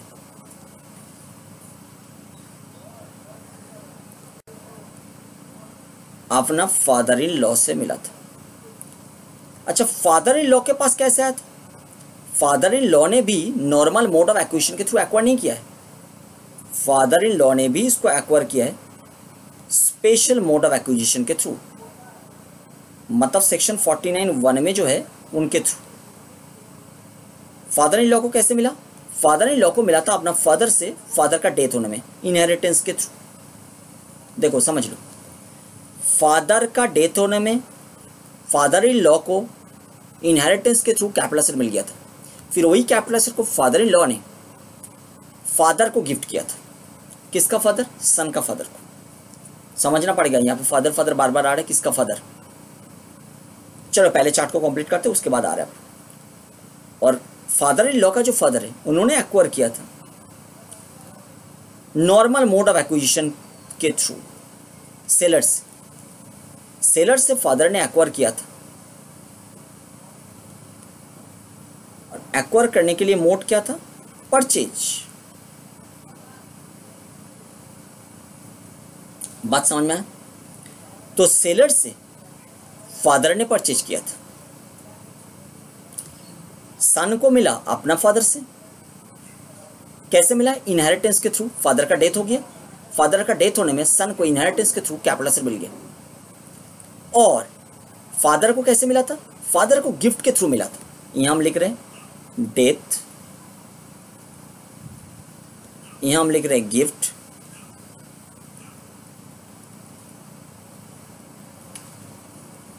यहां हम लिख रहे हैं डेथ। तो आसान होगा आपके लिए। देखो, सन ने एक्वायर किया था फादर का डेथ में इनहेरिटेंस के थ्रू फादर का कैपिटल एसेट को। तो सन ने नॉर्मल मोड ऑफ एक्विजिशन के थ्रू कैपिटल एसेट को एक्वायर नहीं किया। सन के इमीडिएट पहले किसने नॉर्मल मोड ऑफ एक्विजिशन के थ्रू सेम कैपिटल एसेट को एक्वायर किया? सन के पहले जो ओनर था वो था फादर। बट फादर को हम प्रीवियस ओनर मानेंगे क्या? नहीं मानेंगे, क्योंकि फादर ने भी नॉर्मल मोड ऑफ एक्विजिशन के थ्रू कैपिटल एसेट को एक्वायर नहीं किया था। फादर ने भी स्पेशल मोड ऑफ एक्विजिशन के थ्रू इसको एक्वायर किया था। फादर को गिफ्ट मिला था अपना फादर इन लॉ से, तो फादर को अपना फादर इन लॉ से गिफ्ट मिला था, मतलब father is not the previous owner. अच्छा, father in law previous owner है क्या? फादर इन लॉ ने कैसे एक्वायर किया था? फादर इन लॉ भी नॉर्मल मोड ऑफ एक्विजिशन के थ्रू एक्वायर नहीं किया। फादर इन लॉ भी एक्वायर किया अपना फादर से, अपना फादर का डेथ होने में इनहेरिटेंस के थ्रू, मतलब फादर इन लॉ भी प्रीवियस ओनर नहीं है। अच्छा, फादर इन लॉ का जो फादर है वो प्रीवियस ओनर है क्या? हाँ, वो प्रीवियस ओनर है, क्योंकि उन्होंने normal mode of acquisition purchase के थ्रू कैपिटल एसेट को एक्वायर किया था सेलर से। तो father is the previous owner for this son, this father is previous owner for this son. तो फादर ने नॉर्मल मोड ऑफ एक्विजिशन के through same capital asset को एक्वायर किया था सन के इमीडिएट पहले, इसलिए इस फादर को हम मानेंगे प्रीवियस ओनर। और ये फादर अगर प्रीवियस ओनर है, इस फादर के लिए कॉस्ट ऑफ एक्विजिशन एसर्टेनेबल है, तो वही कॉस्ट ऑफ एक्विजिशन माना जाएगा ये वाला सन के लिए कॉस्ट ऑफ एक्विजिशन। बट ये वाला फादर के लिए cost of acquisition is not ascertainable. तो ये वाला फादर ने कैपिटल एसेट को एक्वायर किया था जिस पर्टिकुलर दिन में सेलर से, उस दिन में उस पर्टिकुलर कैपिटल एसेट का मार्केट में क्या वैल्यू चल रहा था, वही मार्केट का वैल्यू को, मतलब fair market value of that capital asset on the date on which father had acquired that capital asset from seller, वही वैल्यू को माना जाएगा सन के लिए कॉस्ट ऑफ एक्विजिशन। बात क्लियर हो गया? और सन के लिए पीरियड ऑफ होल्डिंग क्या माना जाएगा? सन का पीरियड ऑफ होल्डिंग वो नहीं है जिस पीरियड के लिए सन एक्चुअल में कैपिटल एसेट को होल्ड किया था। मतलब सन को इनहेरिटेंस के थ्रू फादर से मिला, तो जिस दिन इनहेरिटेंस के थ्रू फादर से मिल गया उस दिन से up to the date of transfer by son, वो सन के लिए पीरियड ऑफ होल्डिंग नहीं है। सन के लिए period of holding calculation start होगा प्रीवियस ओनर ने जिस दिन कैपिटल एसेट को एक्वायर किया था उस दिन से। मतलब फादर इन लॉ का फादर ने जिस दिन कैपिटल एसेट को एक्वायर किया था नॉर्मल मोड ऑफ एक्विजिशन के थ्रू, उस दिन से पीरियड ऑफ होल्डिंग काउंट होना स्टार्ट होगा सन के लिए। और वो पीरियड होल्डिंग काउंटेशन खत्म होगा जिस दिन सन उस कैपिटल एसेट को ट्रांसफर करेंगे। बात समझ में आ गया? और फादर ने अगर, मतलब फादर इन लॉ का फादर ने अगर, ये वाला इसका लेकर बात करें, फादर इन लॉ का अगर फादर ने अगर कोई कॉस्ट ऑफ इंप्रूवमेंट किया है उसको भी हम लेंगे, और सन ने भी अगर कोई कॉस्ट ऑफ इंप्रूवमेंट किया है उसको भी हम लेंगे। बात समझ में आ रहा है? दोनों कॉस्ट ऑफ इंप्रूवमेंट लेंगे और दोनों का इंडेक्सेशन बेनिफिट भी देंगे। कहाँ से देंगे? जिस प्रीवियस ईयर में कॉस्ट ऑफ इंप्रूवमेंट के लिए एक्सपेंडिचर इनकर्ड हुआ है उस प्रीवियस ईयर से बेनिफिट मिलना स्टार्ट होगा, और वो बेनिफिट तब तक देंगे जब तक सन ने उसको ट्रांसफर ना करे। मतलब जिस प्रीवियस ईयर में सन उसको ट्रांसफर करे उस प्रीवियस ईयर तक इंडेक्सेशन का बेनिफिट मिलते रहेगा। इंडेक्सेशन का मतलब अगर आप जानते हो तो आप मेरा बात समझ पा रहे हो। Next, indexation benefit on cost of acquisition. Cost of acquisition के लिए इंडेक्सेशन बेनिफिट क्या होगा?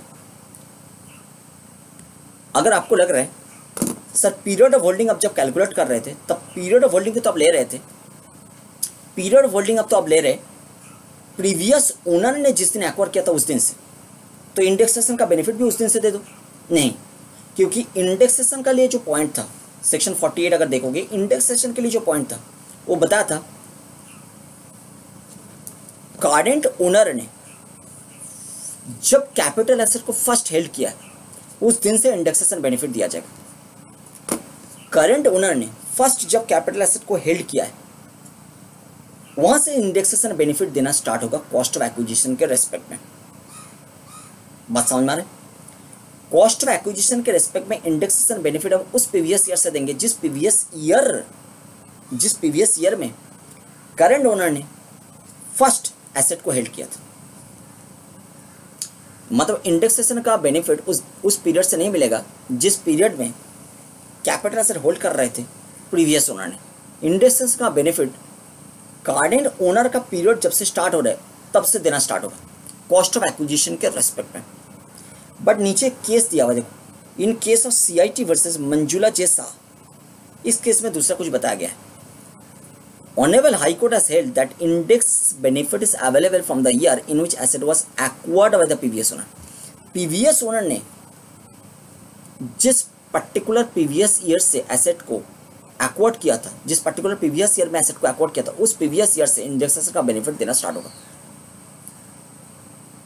लॉ मेकर ने जो लैंग्वेज स्पेसिफाई किया है उसमें ऐसा नहीं लिखा है। लॉ मेकर का लैंग्वेज में लिखा है करंट ओनर ने जिस पर्टिकुलर प्रीवियस ईयर में एसेट को फर्स्ट हेल्ड किया उस पीरियड से इंडेक्सेशन बेनिफिट देना स्टार्ट होगा।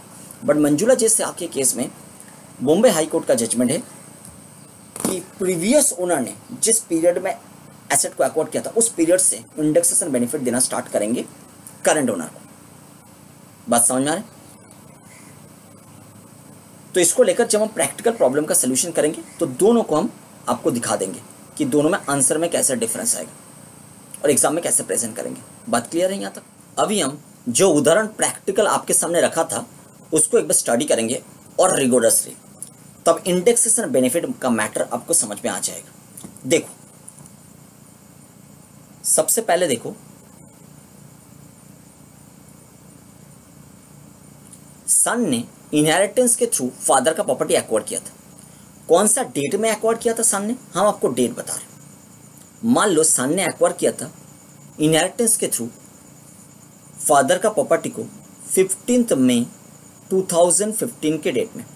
ये कौन सा प्रीवियस ईयर होता है? 15 मई 2015 जो है ये कौन सा प्रीवियस ईयर होता है? प्रीवियस ईयर 15-16 होता है।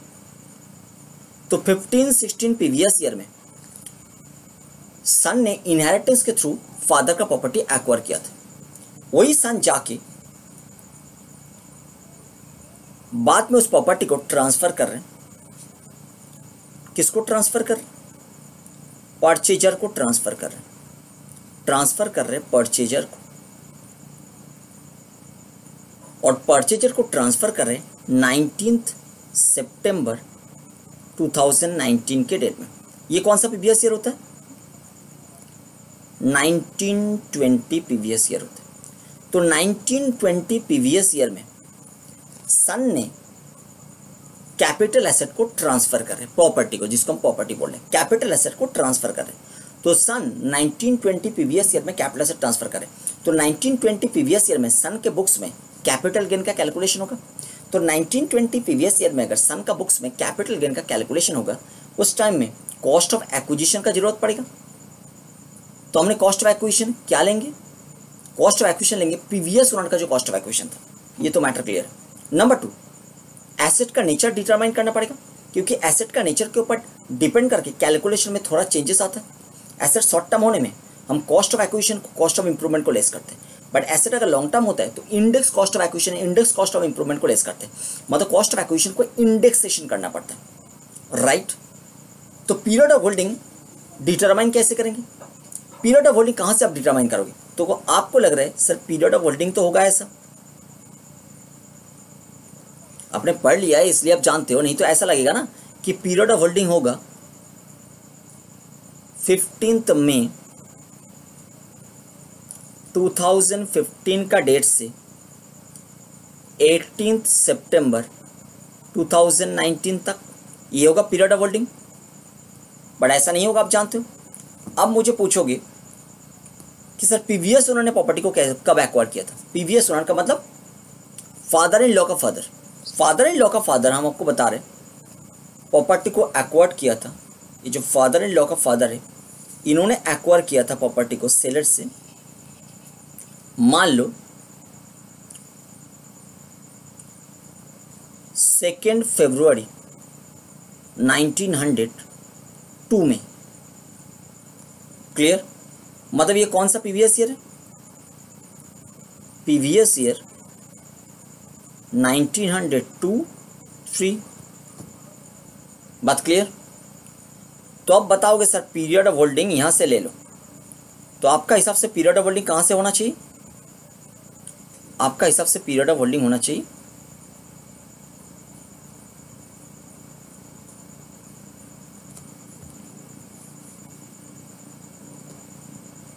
2 फरवरी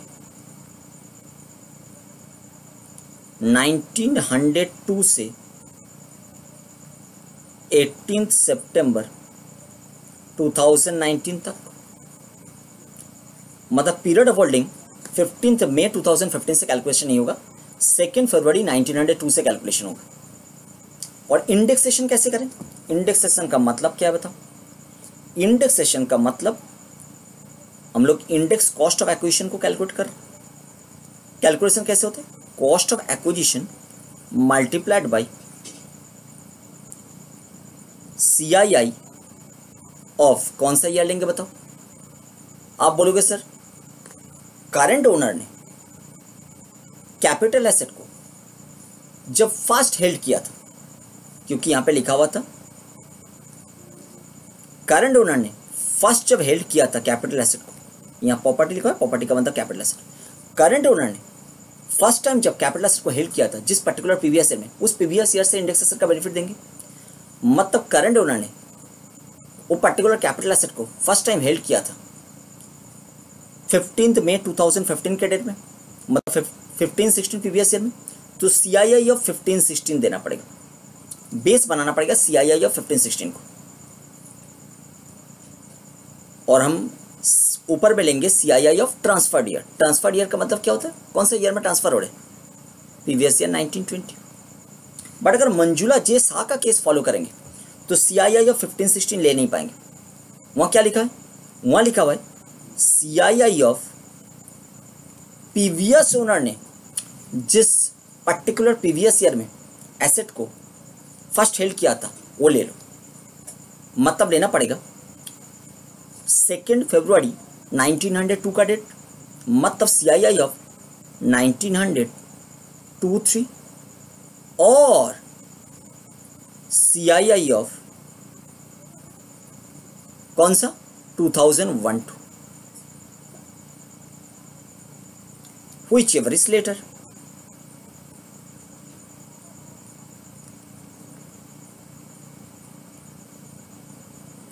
बात क्लियर हो गई? whichever is later, तो कौन सा लेटर होगा? 2001-2, तो बेस आएगा CII ऑफ 2001-2, मतलब cost of acquisition multiplied by CII of 1920 divided by CII of 2001-2। बात क्लियर हो गया?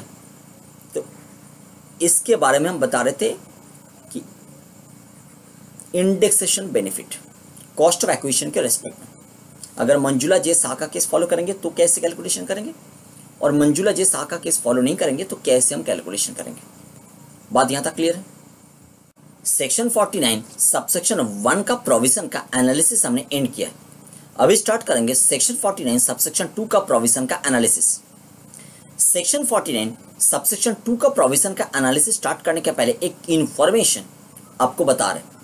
सेक्शन 49 चाहे सबसेक्शन 1 पढ़ो, चाहे सबसेक्शन 2 पढ़ो, चाहे दूसरा कोई सबसेक्शन पढ़ो, पूरा सेक्शन 49 बात करता है कॉस्ट ऑफ एक्विजिशन को लेकर। मतलब एसएससी ने अगर कोई कैपिटल एसेट को एक्वायर किया है otherwise then by way of normal mode of acquisition, normal mode of acquisition को छोड़ के, मतलब स्पेशल मोड ऑफ एक्विजिशन के थ्रू जो प्रेस्क्राइब्ड है सेक्शन 49 में। सेक्शन 49 में बहुत सारा special mode of acquisition prescribed है हर एक सेक्शन में।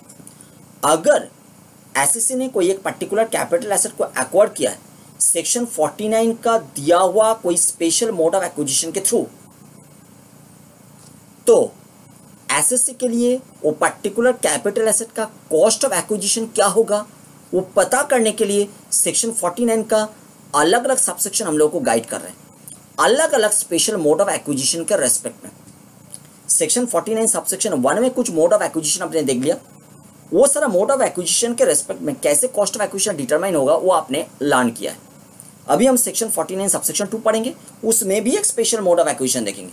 वो particular special mode of acquisition के थ्रू अगर कोई कैपिटल एसेट कोई एसेट ने एक्वायर किया है तो उस पर्टिकुलर एसेट के रेस्पेक्ट में कॉस्ट ऑफ एक्विजिशन क्या होगा इसके बारे में गाइड करेंगे सेक्शन 49 सबसेक्शन 2।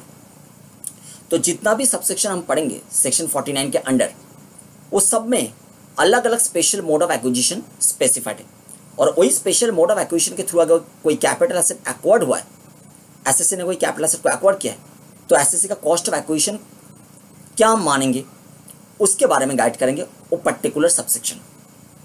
बात क्लियर होगी? आइए सेक्शन 49 सबसेक्शन 2 का एनालिसिस स्टार्ट करते हैं। सेक्शन 49 सबसेक्शन 2 क्या बता रहे हैं? वेयर द कैपिटल एसेट, देखो पूरा capital gain chapter capital asset के ऊपर फोकस कर रहे हैं, इसको लेकर कोई क्वेश्चन मार्क है नहीं, बट सेक्शन 49 सबसेक्शन 2 एक पर्टिकुलर कैपिटल एसेट को लेकर बात कर रहे हैं। कौन सा कैपिटल एसेट?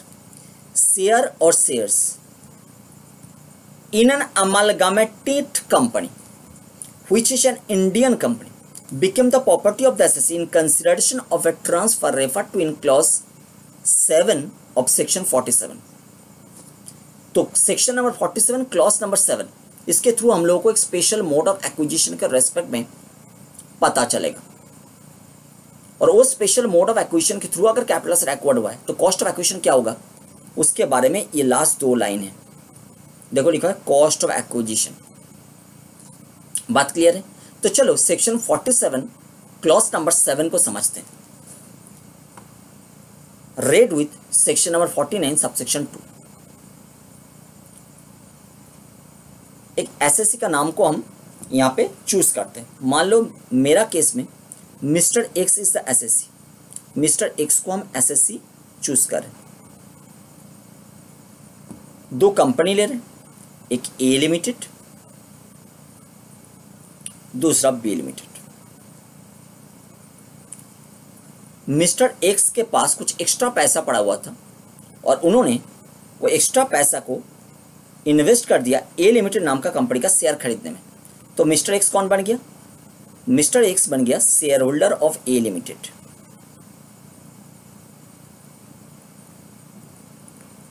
ए लिमिटेड नाम का कंपनी का शेयर हेल्ड कर रहा है मिस्टर एक्स। इन्होंने शेयर को एक्वायर कब किया था और कितना शेयर एक्वायर किया था? 1500 शेयर्स एक्वायर किया ए लिमिटेड का, और एक्विजिशन का डेट हम आपको बता रहे, एक्वायर्ड ऑन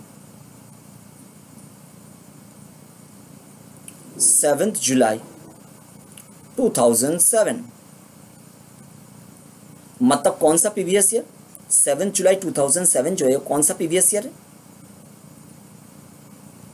7-8 प्रीवियस ईयर। तो 7-8 प्रीवियस ईयर से मिस्टर एक्स ए लिमिटेड नाम का कंपनी का शेयर्स हेल्ड कर at the rate of ₹10 each.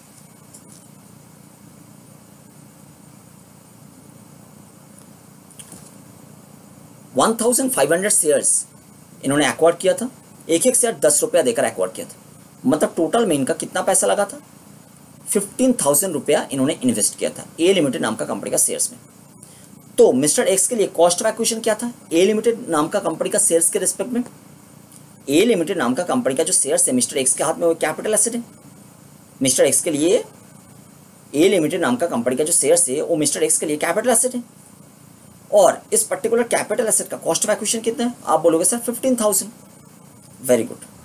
अभी देखो क्या हो रहा है, ए लिमिटेड नाम का जो कंपनी है ये जाके अमालगमेट हो रहा है बी लिमिटेड नाम का कंपनी में। इसमें डॉक्यूमेंटेशन तैयार होता है जिसको बोलते हैं scheme of amalgamation.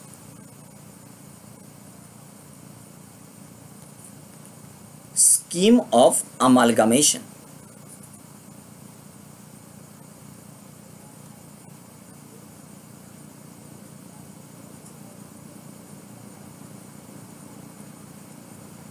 Scheme of amalgamation basically एक डॉक्यूमेंट से, जिस डॉक्यूमेंट्स में अमलगमेशन के पीछे बेसिक रीजन क्या है, अमलगमेशन होने में एडवांटेज क्या होगा, अमलगमेशन में कैसे क्रेडिटर को टेक केयर किया जाएगा, कैसे बाकी सारा स्टेक होल्डर को टेक केयर किया जाएगा, इन सब के बारे में इंफॉर्मेशन रहते हैं। और ये स्कीम ऑफ अमलगमेशन जुडिशियरी से अप्रूव्ड होता है, तब जाके अमलगमेट होता है। मतलब दोनों कंपनी का मैनेजमेंट डिसाइड कर लिया कि हम अमलगमेट हो जाएंगे, अमलगमेशन कंप्लीट नहीं होगा जब तक जुडिशियरी के अप्रूवल नहीं आएंगे। क्लियर? तो जुडिशियरी के अप्रूवल से अमलगमेशन का प्रोसेस कंप्लीट होता है। देखो हुआ क्या, ए लिमिटेड नाम का कंपनी जाके बी लिमिटेड में जोड़ रहे हैं। इसका मतलब ए लिमिटेड का एग्जिस्टेंस खत्म हो जाएगा। जिस दिन अमलगमेशन का प्रोसेस एंड होगा उस दिन ए लिमिटेड नाम का कंपनी का एग्जिस्टेंस खत्म हो जाएगा। तो ऐसा टाइप का कंपनी को क्या बोलते हैं? ऐसा टाइप का कंपनी को बोलते हैं अमलगमेटिंग कंपनी।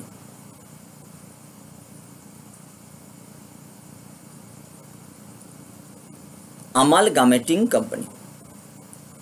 तो A limited is amalgamating company. A limited है कि अमलगमेटिंग कंपनी, और ए लिमिटेड जाके बी लिमिटेड में अमलगमेट हो रहा है। बी लिमिटेड का एग्जिस्टेंस कंटिन्यूड होते रहेंगे। बी लिमिटेड नाम का कंपनी को हम बताएंगे अमलगमेटेड कंपनी।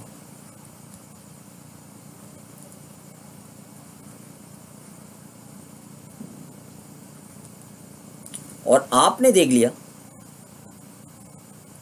सेक्शन 49 सबसेक्शन 2 में लिखा था amalgamated company should be an Indian company. हाँ, यहां पे बी लिमिटेड एक इंडियन कंपनी है। बात क्लियर? अभी देखो, ए लिमिटेड का एग्जिस्टेंस खत्म हो रहा है और बी लिमिटेड कंटिन्यूड होते रहेंगे। तो ए लिमिटेड का जो शेयर होल्डर है, जिन्होंने ए लिमिटेड में पैसा लगाया था, उनका क्या होगा? उनको बी लिमिटेड नाम का कंपनी से शेयर मिल जाएगा। ए लिमिटेड नाम का कंपनी का जितना भी शेयर होल्डर है उनको बी लिमिटेड नाम का कंपनी से शेयर मिल जाएगा। तो मिस्टर एक्स को भी शेयर मिलेगा बी लिमिटेड नाम का कंपनी से। देखो, शेयर यहां पे अलॉट किया जा रहा है मिस्टर एक्स के नाम पे by B limited. Scheme of amalgamation में एक इंपॉर्टेंट इंफॉर्मेशन रहता है जिसको बोलते हैं स्वैप रेशियो। बहुत सारा इंफॉर्मेशन रहता है, उसमें एक होता है स्वैप रेशियो। स्वैप का मतलब होता है एक्सचेंज। मतलब ए लिमिटेड नाम का कंपनी का जितना भी शेयर होल्डर है उनको बी लिमिटेड से शेयर मिलेगा, बट बेसिस क्या होगा? कौन सा बेसिस पे शेयर मिलेगा? स्वैप रेशियो बेसिस को डिटरमाइन करते हैं।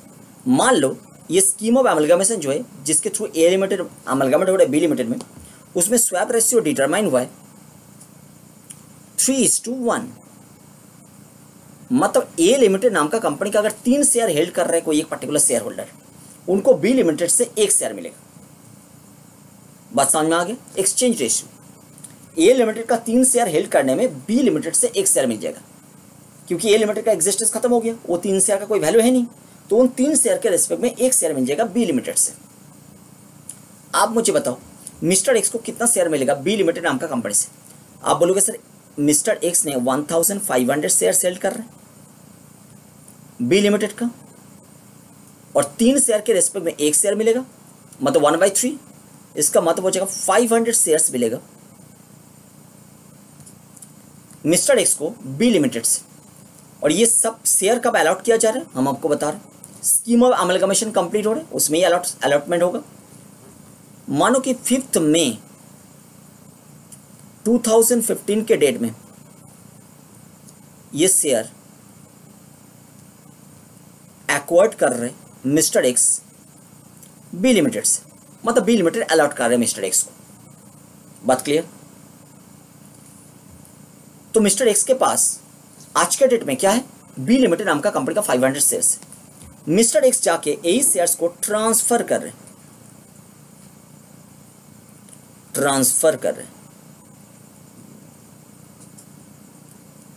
To mister Y. Mister Y को ट्रांसफर कर रहे। क्लियर। और मिस्टर वाई को ट्रांसफर करे कौन सा डेट में, मान लो कि 9 सितंबर 2019 के डेट में। बताओ मुझे ये कौन सा प्रीवियस ईयर, प्रीवियस ईयर 1920।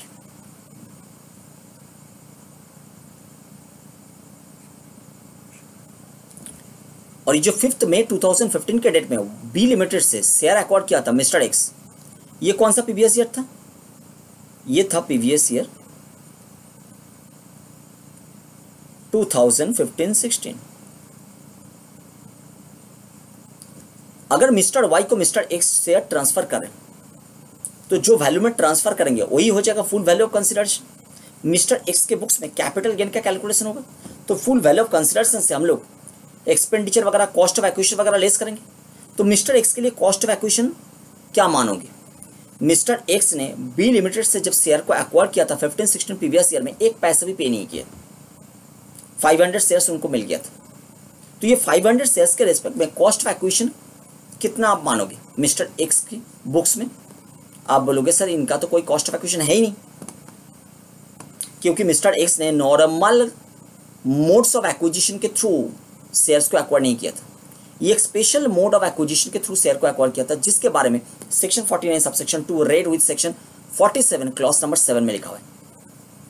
बात क्लियर होगी। लॉ मेकर बता रहे कि अमालगामेटिंग कंपनी का शेयर्स एक्वायर करने में जो कॉस्ट इनकर्ड हुआ था, वही कॉस्ट को माना जाएगा अमालगामेटेड कंपनी का शेयर्स के रेस्पेक्ट में cost of acquisition in the hands of the SSC. मतलब ये 500 शेयर्स के रेस्पेक्ट में कॉस्ट ऑफ एक्विजिशन माना जाएगा 15,000। ये जो 15,000 आपने कैलकुलेट किया था यहाँ पे, जब मिस्टर एक्स ने ए लिमिटेड नाम का कंपनी का शेयर एक्वायर किया था, तो उसका कॉस्ट ऑफ एक्विजिशन था 15,000। वही माना जाएगा बी लिमिटेड नाम का कंपनी का शेयर्स का कॉस्ट ऑफ एक्विजिशन। बात समझ में आ रहा है। मतलब 1,500 शेयर्स का कॉस्ट ऑफ एक्विजिशन था 15,000। अभी बी लिमिटेड का 500 शेयर्स का कॉस्ट ऑफ एक्विजिशन आपको मानना पड़ेगा 15,000। ये हम बता रहे हैं, ये मानना पड़ेगा। एक्चुअल में तो ऐसा है नहीं, क्योंकि बी लिमिटेड नाम का कंपनी का शेयर्स एक्वायर करने में मिस्टर एक्स ने एक पैसा भी इनकार्ड नहीं किया, एक पैसा भी एक्सपेंडिचर इनकार्ड नहीं किया।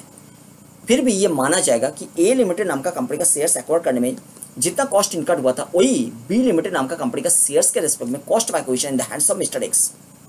देखिए लिखा हुआ है,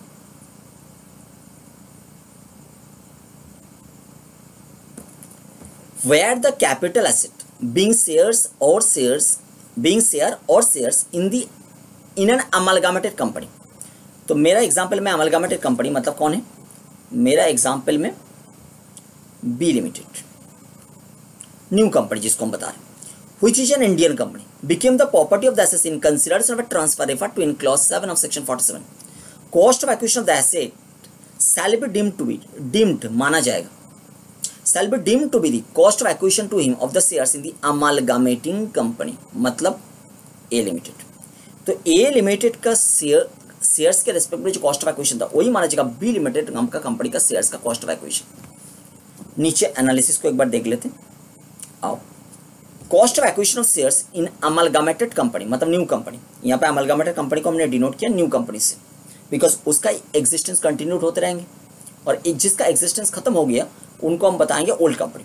मतलब अमलगामेटिंग कंपनी को हम बोलेंगे old company. The cost of acquisition of shares in the amalgamating company मतलब old company shall be deemed to be cost of acquisition of the shares in the amalgamated company मतलब न्यू कंपनी। बात यहाँ तक clear. Next लिखा है nature of asset. देखो nature of asset का जरूरत कब पड़ता है, जब हम लोग कैपिटल गेन का कैलकुलेशन करेंगे मिस्टर एक्स के बुक्स में। मेरा एग्जाम्पल में मिस्टर एक्स एसएससी, तो मिस्टर एक्स के बुक्स में हम जब कैलकुलेट करेंगे कैपिटल गेन, मिस्टर एक्स के बुक्स में हम जब कैपिटल गेन का कैलकुलेशन करेंगे, तब एसेट का नेचर पता होना जरूरी है, क्योंकि एसेट का नेचर अलग होने में कैलकुलेशन में डिफरेंस आएगा। एसेट शॉर्ट टर्म होगा तो कैलकुलेशन अलग है, एसेट लॉन्ग टर्म होगा तो कैलकुलेशन अलग है। एसेट लॉन्ग टर्म होने में इंडेक्सेशन होता है, एसेट शॉर्ट टर्म होने में इंडेक्सेशन नहीं होता। तो एसेट का नेचर पता होना जरूरी है। एसेट का नेचर पता होने के लिए हमारे पास बेसिस होना चाहिए period of holding. Period of holding के ऊपर बेस करके एसेट को डिटरमाइन किया जाता है लॉन्ग टर्म और शॉर्ट टर्म। तो पीरियड ऑफ होल्डिंग हम कैसे डिटरमाइन करेंगे, मिस्टर एक्स जो बी कंपनी का शेयर्स को ट्रांसफर कर रहे हैं, इसका पीरियड ऑफ होल्डिंग क्या मानोगे, देखो आपका हिसाब से तो होना चाहिए कि सर 5 मई 2015 में बी लिमिटेड नाम का कंपनी का शेयर एक्वायर किया था, तो यहां से sir period of holding start होगा आपका हिसाब से, और पीरियड ऑफ होल्डिंग खत्म होगा जाके जिस दिन ट्रांसफर हो रहे, ठीक उसके पहले, मतलब 8 सितंबर 2019 के डेट में। तो पीरियड ऑफ होल्डिंग होगा 5 मई 2015 से 8 सितंबर 2019 तक। लॉ मेकर बता रहा है ऐसा नहीं है, लॉ मेकर बता रहे हैं पीरियड ऑफ होल्डिंग में आप अमालगामेटिंग कंपनी का शेयर्स जिस पीरियड के लिए मिस्टर एक्स होल्ड किया था उनको भी जोड़ दो, मतलब 5 मई 2015 से पीरियड ऑफ होल्डिंग कैलकुलेशन करना स्टार्ट मत करो, आप कैलकुलेशन स्टार्ट करो 7 जुलाई 2017 से। तो 7 जुलाई 2007 मतलब ए लिमिटेड नाम का कंपनी का शेयर्स जिस दिन एक्वायर किया था मिस्टर एक्स, उस दिन से पीरियड ऑफ होल्डिंग कैलकुलेशन होगा स्टार्ट होगा। तो पीरियड ऑफ होल्डिंग अगर पता चल गया तो हम एसेट का नेचर को भी डिटरमाइन कर पाएंगे कि ये शॉर्ट टर्म है कि लॉन्ग टर्म है, ये तो डिटरमाइन हो गया। अभी अगर एसेट लॉन्ग टर्म हो गया तो इंडेक्सेशन का बेनिफिट भी देना पड़ेगा। इंडेक्सेशन का बेनिफिट कहां से दोगे आप? इंडेक्सेशन का बेनिफिट कहां से दोगे? आपका माइंड में आ रहा है सर, अगर 7 जुलाई 2007 से आप पीरियड ऑफ होल्डिंग कैलकुलेट करना स्टार्ट कर रहे हैं तो 7 जुलाई 2007 मतलब 7-8 प्रीवियस ईयर से ही आप इंडेक्सेशन का बेनिफिट देना स्टार्ट कीजिए और बेनिफिट दीजिए वो पर्टिकुलर प्रीवियस ईयर तक जिस प्रीवियस ईयर में एसेट ट्रांसफर हुआ है, मतलब 1920 प्रीवियस ईयर तक इंडेक्सेशन का बेनिफिट दीजिए। ऐसा नहीं होगा क्योंकि सेक्शन 48 जहां पे इंडेक्सेशन के बारे में लिखा हुआ है वहां पे लिखा हुआ था जो पर्टिकुलर कैपिटल एसेट ट्रांसफर हो रहे उस पर्टिकुलर कैपिटल एसेट को एसएससी ने फर्स्ट टाइम जब हेल्ड किया था उस प्रीवियस ईयर से, जिस पर्टिकुलर प्रीवियस ईयर में फर्स्ट टाइम एसएससी ने कैपिटल एसेट को हेल्ड किया था, जो कैपिटल एसेट ट्रांसफर किया जा रहा है वो कैपिटल एसेट को एसएससी ने फर्स्ट टाइम जिस प्रीवियस ईयर में हेल्ड किया था उस प्रीवियस ईयर से इंडेक्सेशन का बेनिफिट दे दो कॉस्ट ऑफ एक्विजिशन के रिस्पेक्ट में। मतलब यहां पे फर्स्ट टाइम 500 शेयर्स को हेल्ड किया था एसएससी कब? 15-16 प्रीवियस ईयर में, तो इंडेक्सेशन का बेनिफिट तो 15-16 प्रीवियस ईयर से देना स्टार्ट करेंगे और ये देंगे 1920 प्रीवियस ईयर तक। मतलब समझ में आया? देखो कॉस्ट ऑफ एक्विजिशन जो होगा ना, मान लो कि हम index cost of acquisition calculate करें तो इंडेक्स कॉस्ट ऑफ एक्विजिशन कितना मानेंगे? सर कॉस्ट ऑफ एक्विजिशन को इंडेक्स करना पड़ेगा। कॉस्ट ऑफ एक्विजिशन कितना है? 15,000। अब जो इंडेक्सेशन होगा इसमें नीचे CII ऑफ कौन सा ईयर लोगे? CII ऑफ 7-8 नहीं होगा। जिस पर्टिकुलर प्रीवियस ईयर में एसएससी ने कैपिटल एसेट को फर्स्ट टाइम हेल्ड किया था वो कौन सा प्रीवियस ईयर है? देखो वो कौन सा प्रीवियस ईयर है? 15-16 प्रीवियस ईयर है, तो CII ऑफ 15-16 लेना पड़ेगा और इंडेक्सेशन का बेनिफिट हम देते रहेंगे up to the previous year in which asset is transferred. तो कौन सा ईयर में ट्रांसफर हुआ है? 1920। तो 1920 तक हम इंडेक्सेशन का बेनिफिट देंगे। बात क्लियर हो गया? यही था, देखो लिखा हुआ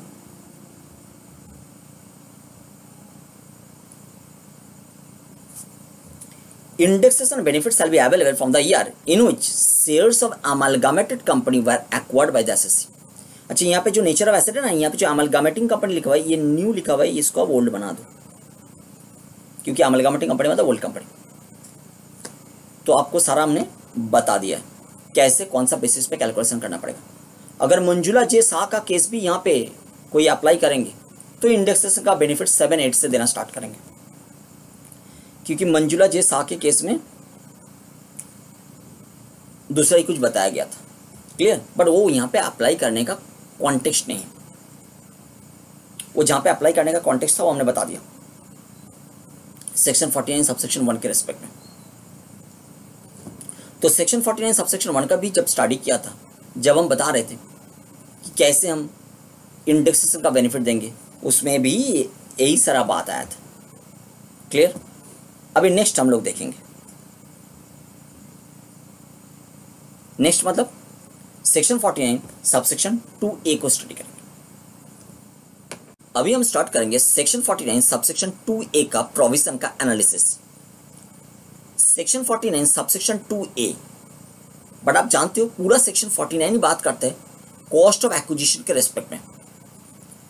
तो सेक्शन 49 का बाकी सबसेक्शन जैसे कॉस्ट ऑफ एक्विजिशन के रेस्पेक्ट में बात करते हैं, सेक्शन 49 का सबसेक्शन 2A भी सेम लाइन पे बात करेंगे कॉस्ट ऑफ एक्विजिशन के रेस्पेक्ट में ही, क्योंकि पूरा section 49 he cost of acquisition के रेस्पेक्ट में बात करते हैं। सेक्शन 49 सबसेक्शन 2A बता रहे हैं बेसिकली कि एसएससी ने अगर कोई एक पर्टिकुलर कैपिटल एसेट को, हर एक कैपिटल एसेट को लेकर सेक्शन 49 सबसेक्शन 2A बात नहीं कर रहे, सेक्शन 49 सबसेक्शन 2A बात कर रहे हैं।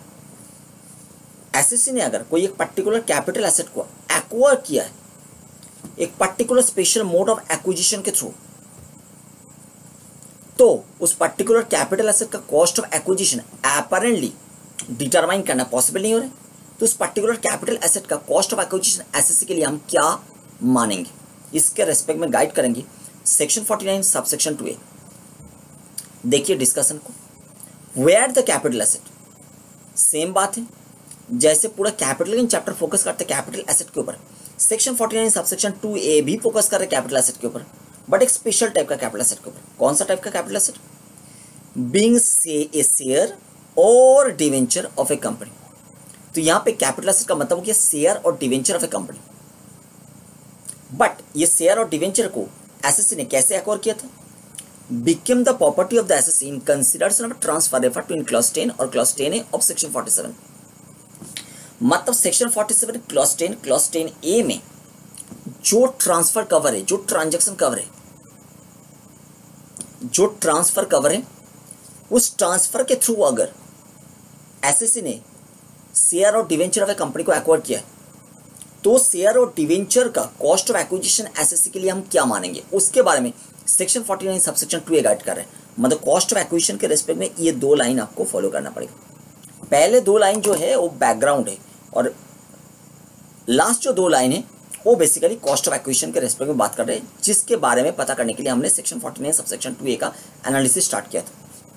मतलब एक साथ बोलेंगे तो क्या होगा, अगर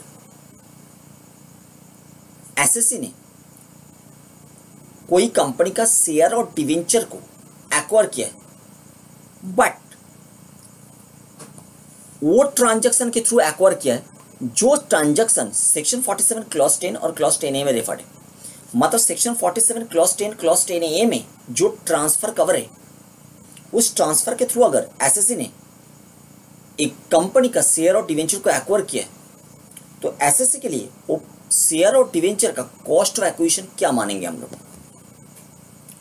तो सेक्शन 47 क्लॉज 10 क्लॉज 10A में जो ट्रांसफर कवर है, वो ट्रांसफर सबसे पहले पता करना जरूरी, तब समझ में आएगा कि वो ट्रांसफर में कॉस्ट ऑफ एक्विजिशन अपैरेंटली क्यों डिटरमाइन नहीं किया जा सकता। तब तो समझ में आएगा ना कि कॉस्ट ऑफ एक्विजिशन पता करने के लिए स्पेशल प्रोविजन बनाने का जरूरत क्या था, क्योंकि cost of acquisition apparently determine करना पॉसिबल नहीं है ऐसा ट्रांसफर के केस में जो ट्रांसफर कवर्ड है section 47 clause 10 and clause 10A में। तो ट्रांसफर हम लोग को पता करना है।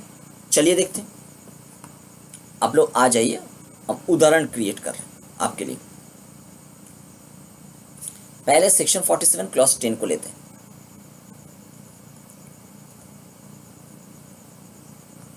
फिर हम सेक्शन 47 क्लॉज 10A को लेंगे।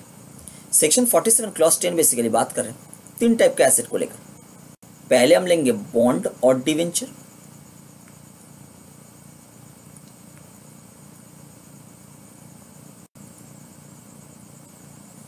सेकेंड हम लेंगे डिवेंचर स्टॉक,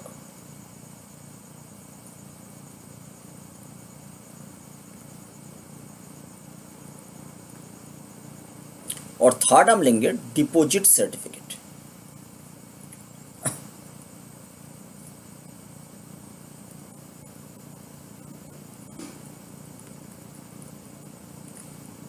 देखिए ये था सेक्शन 47 क्लॉज 10 और ले रहे सेक्शन 47 क्लॉज 10 है।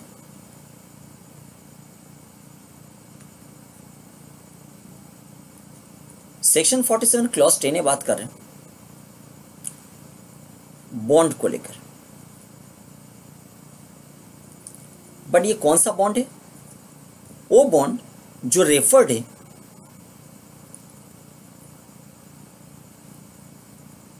सेक्शन 115 1A में ये क्या है अभी पता करने का जरूरत नहीं। 115 1A में जो बॉन्ड रेफर्ड है उसको लेकर बात कर रहे हैं सेक्शन 47 क्लॉज 10 है। तो देखो सेक्शन 47 क्लॉज 10 तीन एसेट को लेकर बात कर रहे हैं। सेक्शन 47 क्लॉज 10 है एक एसेट को लेकर बात कर रहे हैं। यहाँ पे ये तीनों एसेट कन्वर्ट हो रहे हैं शेयर में, मतलब ये तीन एसेट में जो भी एसेट है तीनों में कोई भी हो सकता है। जब इशू किया गया था कंपनी के द्वारा, इशू का टर्म्स एंड कंडीशन में लिखा गया था कि ये कन्वर्ट किया जाएगा भविष्य में शेयर में। तो ये तीन चीज कन्वर्ट हो रहे शेयर में, और नहीं तो अगर ये दोनों को लेकर बात करेंगे, ये दोनों कन्वर्ट हो रहे डिवेंचर में।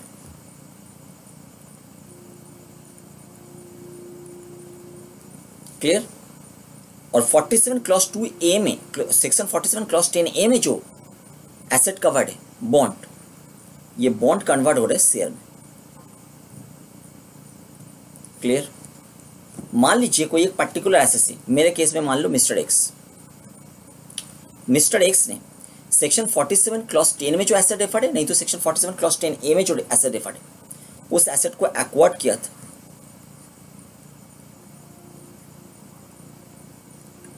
मान लीजिए 5 मई 2015 के डेट में एक्वायर किया था। क्लियर। वही एसेट 6 जून 2016 में कन्वर्ट हो गया, इधर तो शेयर में, नहीं तो डिवेंचर में, नहीं तो शेयर में, अकॉर्डिंगली एज द केस में भी। क्लियर। 5 मई 2015 में जो एसेट एक्वायर किया था वो कन्वर्ट हो गया 6 जून 2016 में दूसरा एसेट में। अभी 6 जून 2016 के डेट में मिस्टर एक्स के पास न्यू एसेट है। उन्होंने ये न्यू एसेट को एक्वायर नहीं किया था पैसा देकर, उन्होंने ओल्ड एसेट को एक्वायर किया था पैसा देकर, बट ओल्ड एसेट कन्वर्ट हो गया न्यू एसेट में। अभी वो न्यू एसेट को ट्रांसफर कर रहे हैं, मान लो 9 सितंबर 2019 के डेट में कोई एक पर्सन को ट्रांसफर कर रहे हैं, न्यू एसेट को ट्रांसफर कर रहे हैं। तो न्यू एसेट ट्रांसफर करने में मिस्टर एक्स के बुक्स में कैपिटल गेन का कैलकुलेशन होगा।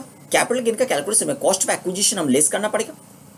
कॉस्ट ऑफ एक्विजिशन जब लेस करेंगे, कॉस्ट ऑफ एक्विजिशन क्या मानेंगे, क्योंकि न्यू एसेट का कोई कॉस्ट ऑफ एक्विजिशन है ही नहीं। उन्होंने तो एक्वायर किया था ओल्ड एसेट को पैसा देकर, और बाद में जाके न्यू एसेट मिल गया था। अभी न्यू एसेट ट्रांसफर हो रहे, न्यू एसेट का तो कोई अपरेंटली कॉस्ट ऑफ एक्विजिशन है ही नहीं। आप बोलोगे सर ये तो हम जानते ही, ओल्ड एसेट का कॉस्ट ऑफ एक्विजिशन को न्यू एसेट के लिए कॉस्ट ऑफ एक्विजिशन मान लो। वेरी गुड, यही है। आओ देखो क्या लिखा हुआ,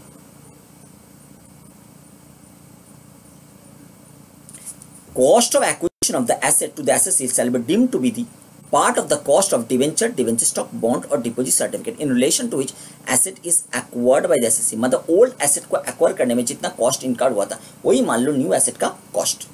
देखो यहाँ पे मैंने एनालिसिस में लिखा cost of convertible debenture, debenture stock और डिपोजिट सर्टिफिकेट, इसको हम ओल्ड कैपिटल एसेट बता रहे हैं। Shall be taken as cost of acquisition of converted share और डिवेंचर। मेरा पास ओल्ड एसेट क्या था, इधर तो डिवेंचर था, बॉन्ड डिवेंचर जो भी नाम से बुलाओ, नहीं तो डिवेंचर स्टॉक था, नहीं तो डिपोजिट सर्टिफिकेट था। ये मेरे लिए ओल्ड एसेट है। ओल्ड कैपिटल एसेट कन्वर्ट हो गया न्यू कैपिटल एसेट में, मतलब कन्वर्ट हो गया, किस में कन्वर्ट हुआ, इधर तो शेयर में, नहीं तो डिवेंचर में। न्यू एसेट का मतलब कन्वर्टेड एसेट में क्या आ रहे थे, कन्वर्टेड एसेट में इधर तो शेयर आ रहे थे, नहीं तो डिवेंचर आ रहे थे। शेयर नहीं तो डिवेंचर, चाहे सेक्शन 47 क्लॉज 10 बताओ, चाहे सेक्शन 47 क्लॉज 10A बताओ। तो यहां लिखा हुआ है cost of old capital asset shall be taken as cost of new capital asset। बात समझ में आ गया। होल्डिंग पीरियड कैसे कैलकुलेट करेंगे, देखो लिखा है date of acquisition of such debenture, debenture stock and deposit certificate. मतलब ओल्ड कैपिटल एसेट को जिस दिन एक्वायर किया था उस दिन से पीरियड ऑफ होल्डिंग कैलकुलेट करना स्टार्ट करो। अब बोलोगे सर हम लोग को बेस क्लियर हो गया, क्योंकि आपने ऐसा ही चीज़ पहले भी बताया है। पीरियड ऑफ होल्डिंग कैलकुलेशन में हम लोग ओल्ड एसेट का जो पीरियड ऑफ होल्डिंग है उसको भी कंसिडर कर लेंगे न्यू एसेट का पीरियड ऑफ होल्डिंग कैलकुलेशन करने का टाइम है। राइट। तो यहाँ पे अगर प्रैक्टिकल उदाहरण में देखेंगे 5 मई 2015 के डेट में न्यू एसेट को एक्वायर किया गया था। अगर हम लोग पीरियड ऑफ होल्डिंग देखेंगे तो जो लेमैन है वो बताएंगे 5 मई 2015 से 5 मई 2015 में ओल्ड एसेट को एक्वायर किया गया था, सॉरी न्यू एसेट को एक्वायर किया गया था 6 जून 2016 के डेट में। तो लेमैन बताएंगे 6 जून 2016 का डेट से 9 सितंबर, 9 नहीं 8 बताएंगे क्योंकि 9 में ट्रांसफर हुआ है तो 8 तक लेंगे। 6 जून 2016 का डेट से 8 सितंबर 2019 तक, मतलब पीरियड ऑफ होल्डिंग लेमैन बताएंगे न्यू एसेट जब एक्वायर किया गया था 6 जून 2016, उस दिन से 9 नहीं लेंगे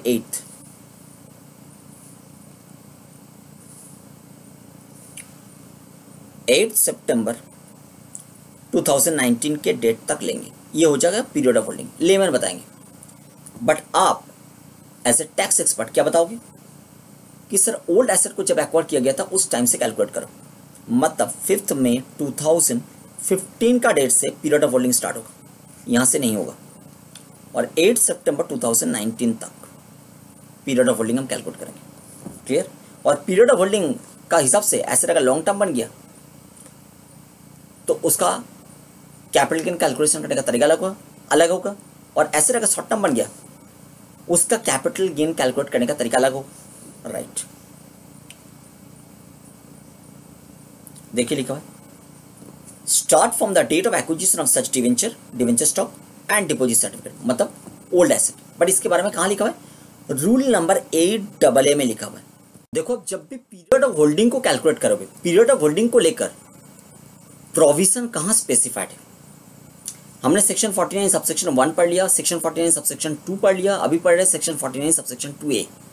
हर एक केस में जब पीरियड ऑफ होल्डिंग कैलकुलेट कर रहे हैं, हमने पीरियड ऑफ होल्डिंग कौन सा प्रोविजन को रेफर करके आपको बता रहे हैं कि ऐसे पीरियड ऑफ होल्डिंग कैलकुलेट करो। हम रेफर कर रहे हैं जब आपने शॉर्ट टर्म कैपिटल एसेट का डेफिनेशन पढ़ाई किए थे। शॉर्ट टर्म कैपिटल एसेट का डेफिनेशन कहाँ थे? Section 2 clause 42A।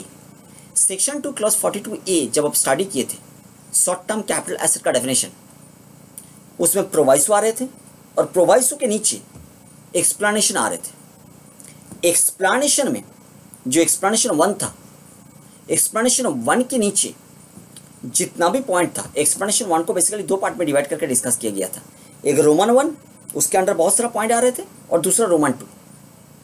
तो एक्सप्लेनेशन 1 जो सेक्शन 2 क्लॉज 42A के नीचे आता है, एक्सप्लेनेशन 1 के नीचे जो रोमन 1, और रोमन 1 में जितना भी पॉइंट है वो सारा पॉइंट में लिखा हुआ है पीरियड ऑफ होल्डिंग को आप कैसे डिटरमाइन करोगे। देखो आपको दिखा रहे हैं। अब आ जाओ सेक्शन 2 क्लॉज 42A।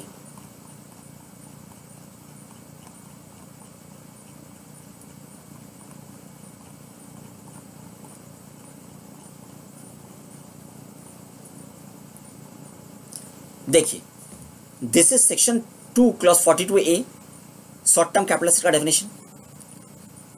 इसमें फर्स्ट प्रोवाइसो, सेकंड प्रोवाइसो, थर्ड प्रोवाइसो, फिर नीचे एक्सप्लेनेशन स्टार्ट हो रहा है। एक्सप्लेनेशन 1 जो है ना, उसका डिस्कशन 2 पार्ट में डिवाइड करके किया गया है। एक नंबर 1 रोमन 1 और नीचे आएगा Roman 2। This is Roman 2। Roman 1 में बहुत सारा पॉइंट है ABC करके। रोमन 1 बात कर रहे हैं in determining the period for which any capital asset is held by the SSC, मतलब एसएससी ने जो कैपिटल एसेट को हेल्ड किया है उसका पीरियड ऑफ होल्डिंग कैसे डिटरमाइन किया जाएगा वो नीचे लिखा हुआ है। तो हमने यहाँ से रेफर करके आपको पीरियड ऑफ होल्डिंग कैसे कैलकुलेट होगा वो बता रहे। बट इसमें सारा कैपिटल एसेट रेफर्ड नहीं है। जो कैपिटल एसेट इसमें रेफर्ड नहीं है उसको लेकर लॉ में करने लॉ एडमिनिस्ट्रेटर के ऊपर जिम्मेदारी डाल दिया। बता, लॉ एडमिनिस्ट्रेटर ने रूल बना के बाकी कैपिटल एसेट के रेस्पेक्ट में पीरियड ऑफ होल्डिंग कैसे डिटरमाइन किया जाएगा वो बताएंगे। देखिए लिखा हुआ है रोमन 2 में, in respect of capital asset other than those mentioned in clause 1।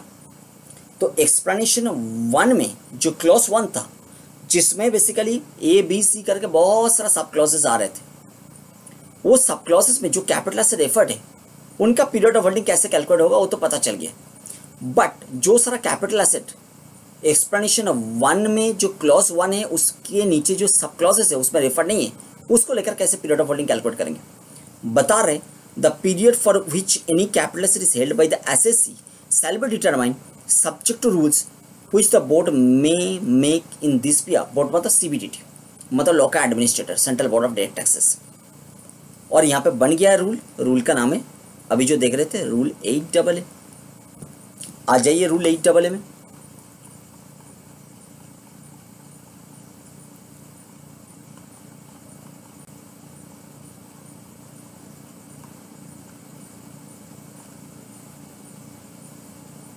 देखिए लिखा हुआ है पीरियड ऑफ होल्डिंग कैसे कैलकुलेट होगा, रूल 8A का हिसाब से। रूल 8AA ने यही बताया जो यहाँ पे हमने लिखा है कि ओल्ड कैपिटल एसेट का होल्डिंग पीरियड को भी न्यू कैपिटल एसेट का होल्डिंग पीरियड कैलकुलेशन में शामिल करो। क्लियर।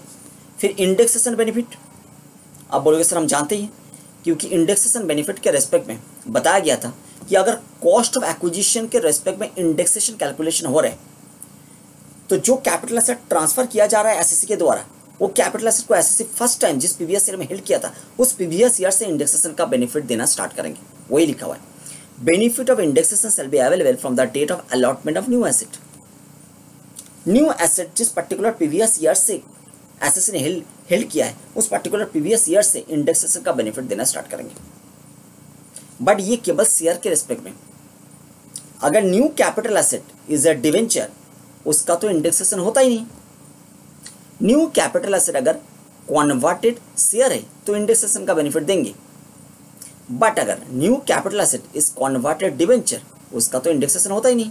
इसलिए लिखा हुआ है इन case of converted share only indexation benefit is not available in case of debenture. बात यहाँ क्लियर हो गया। Very good.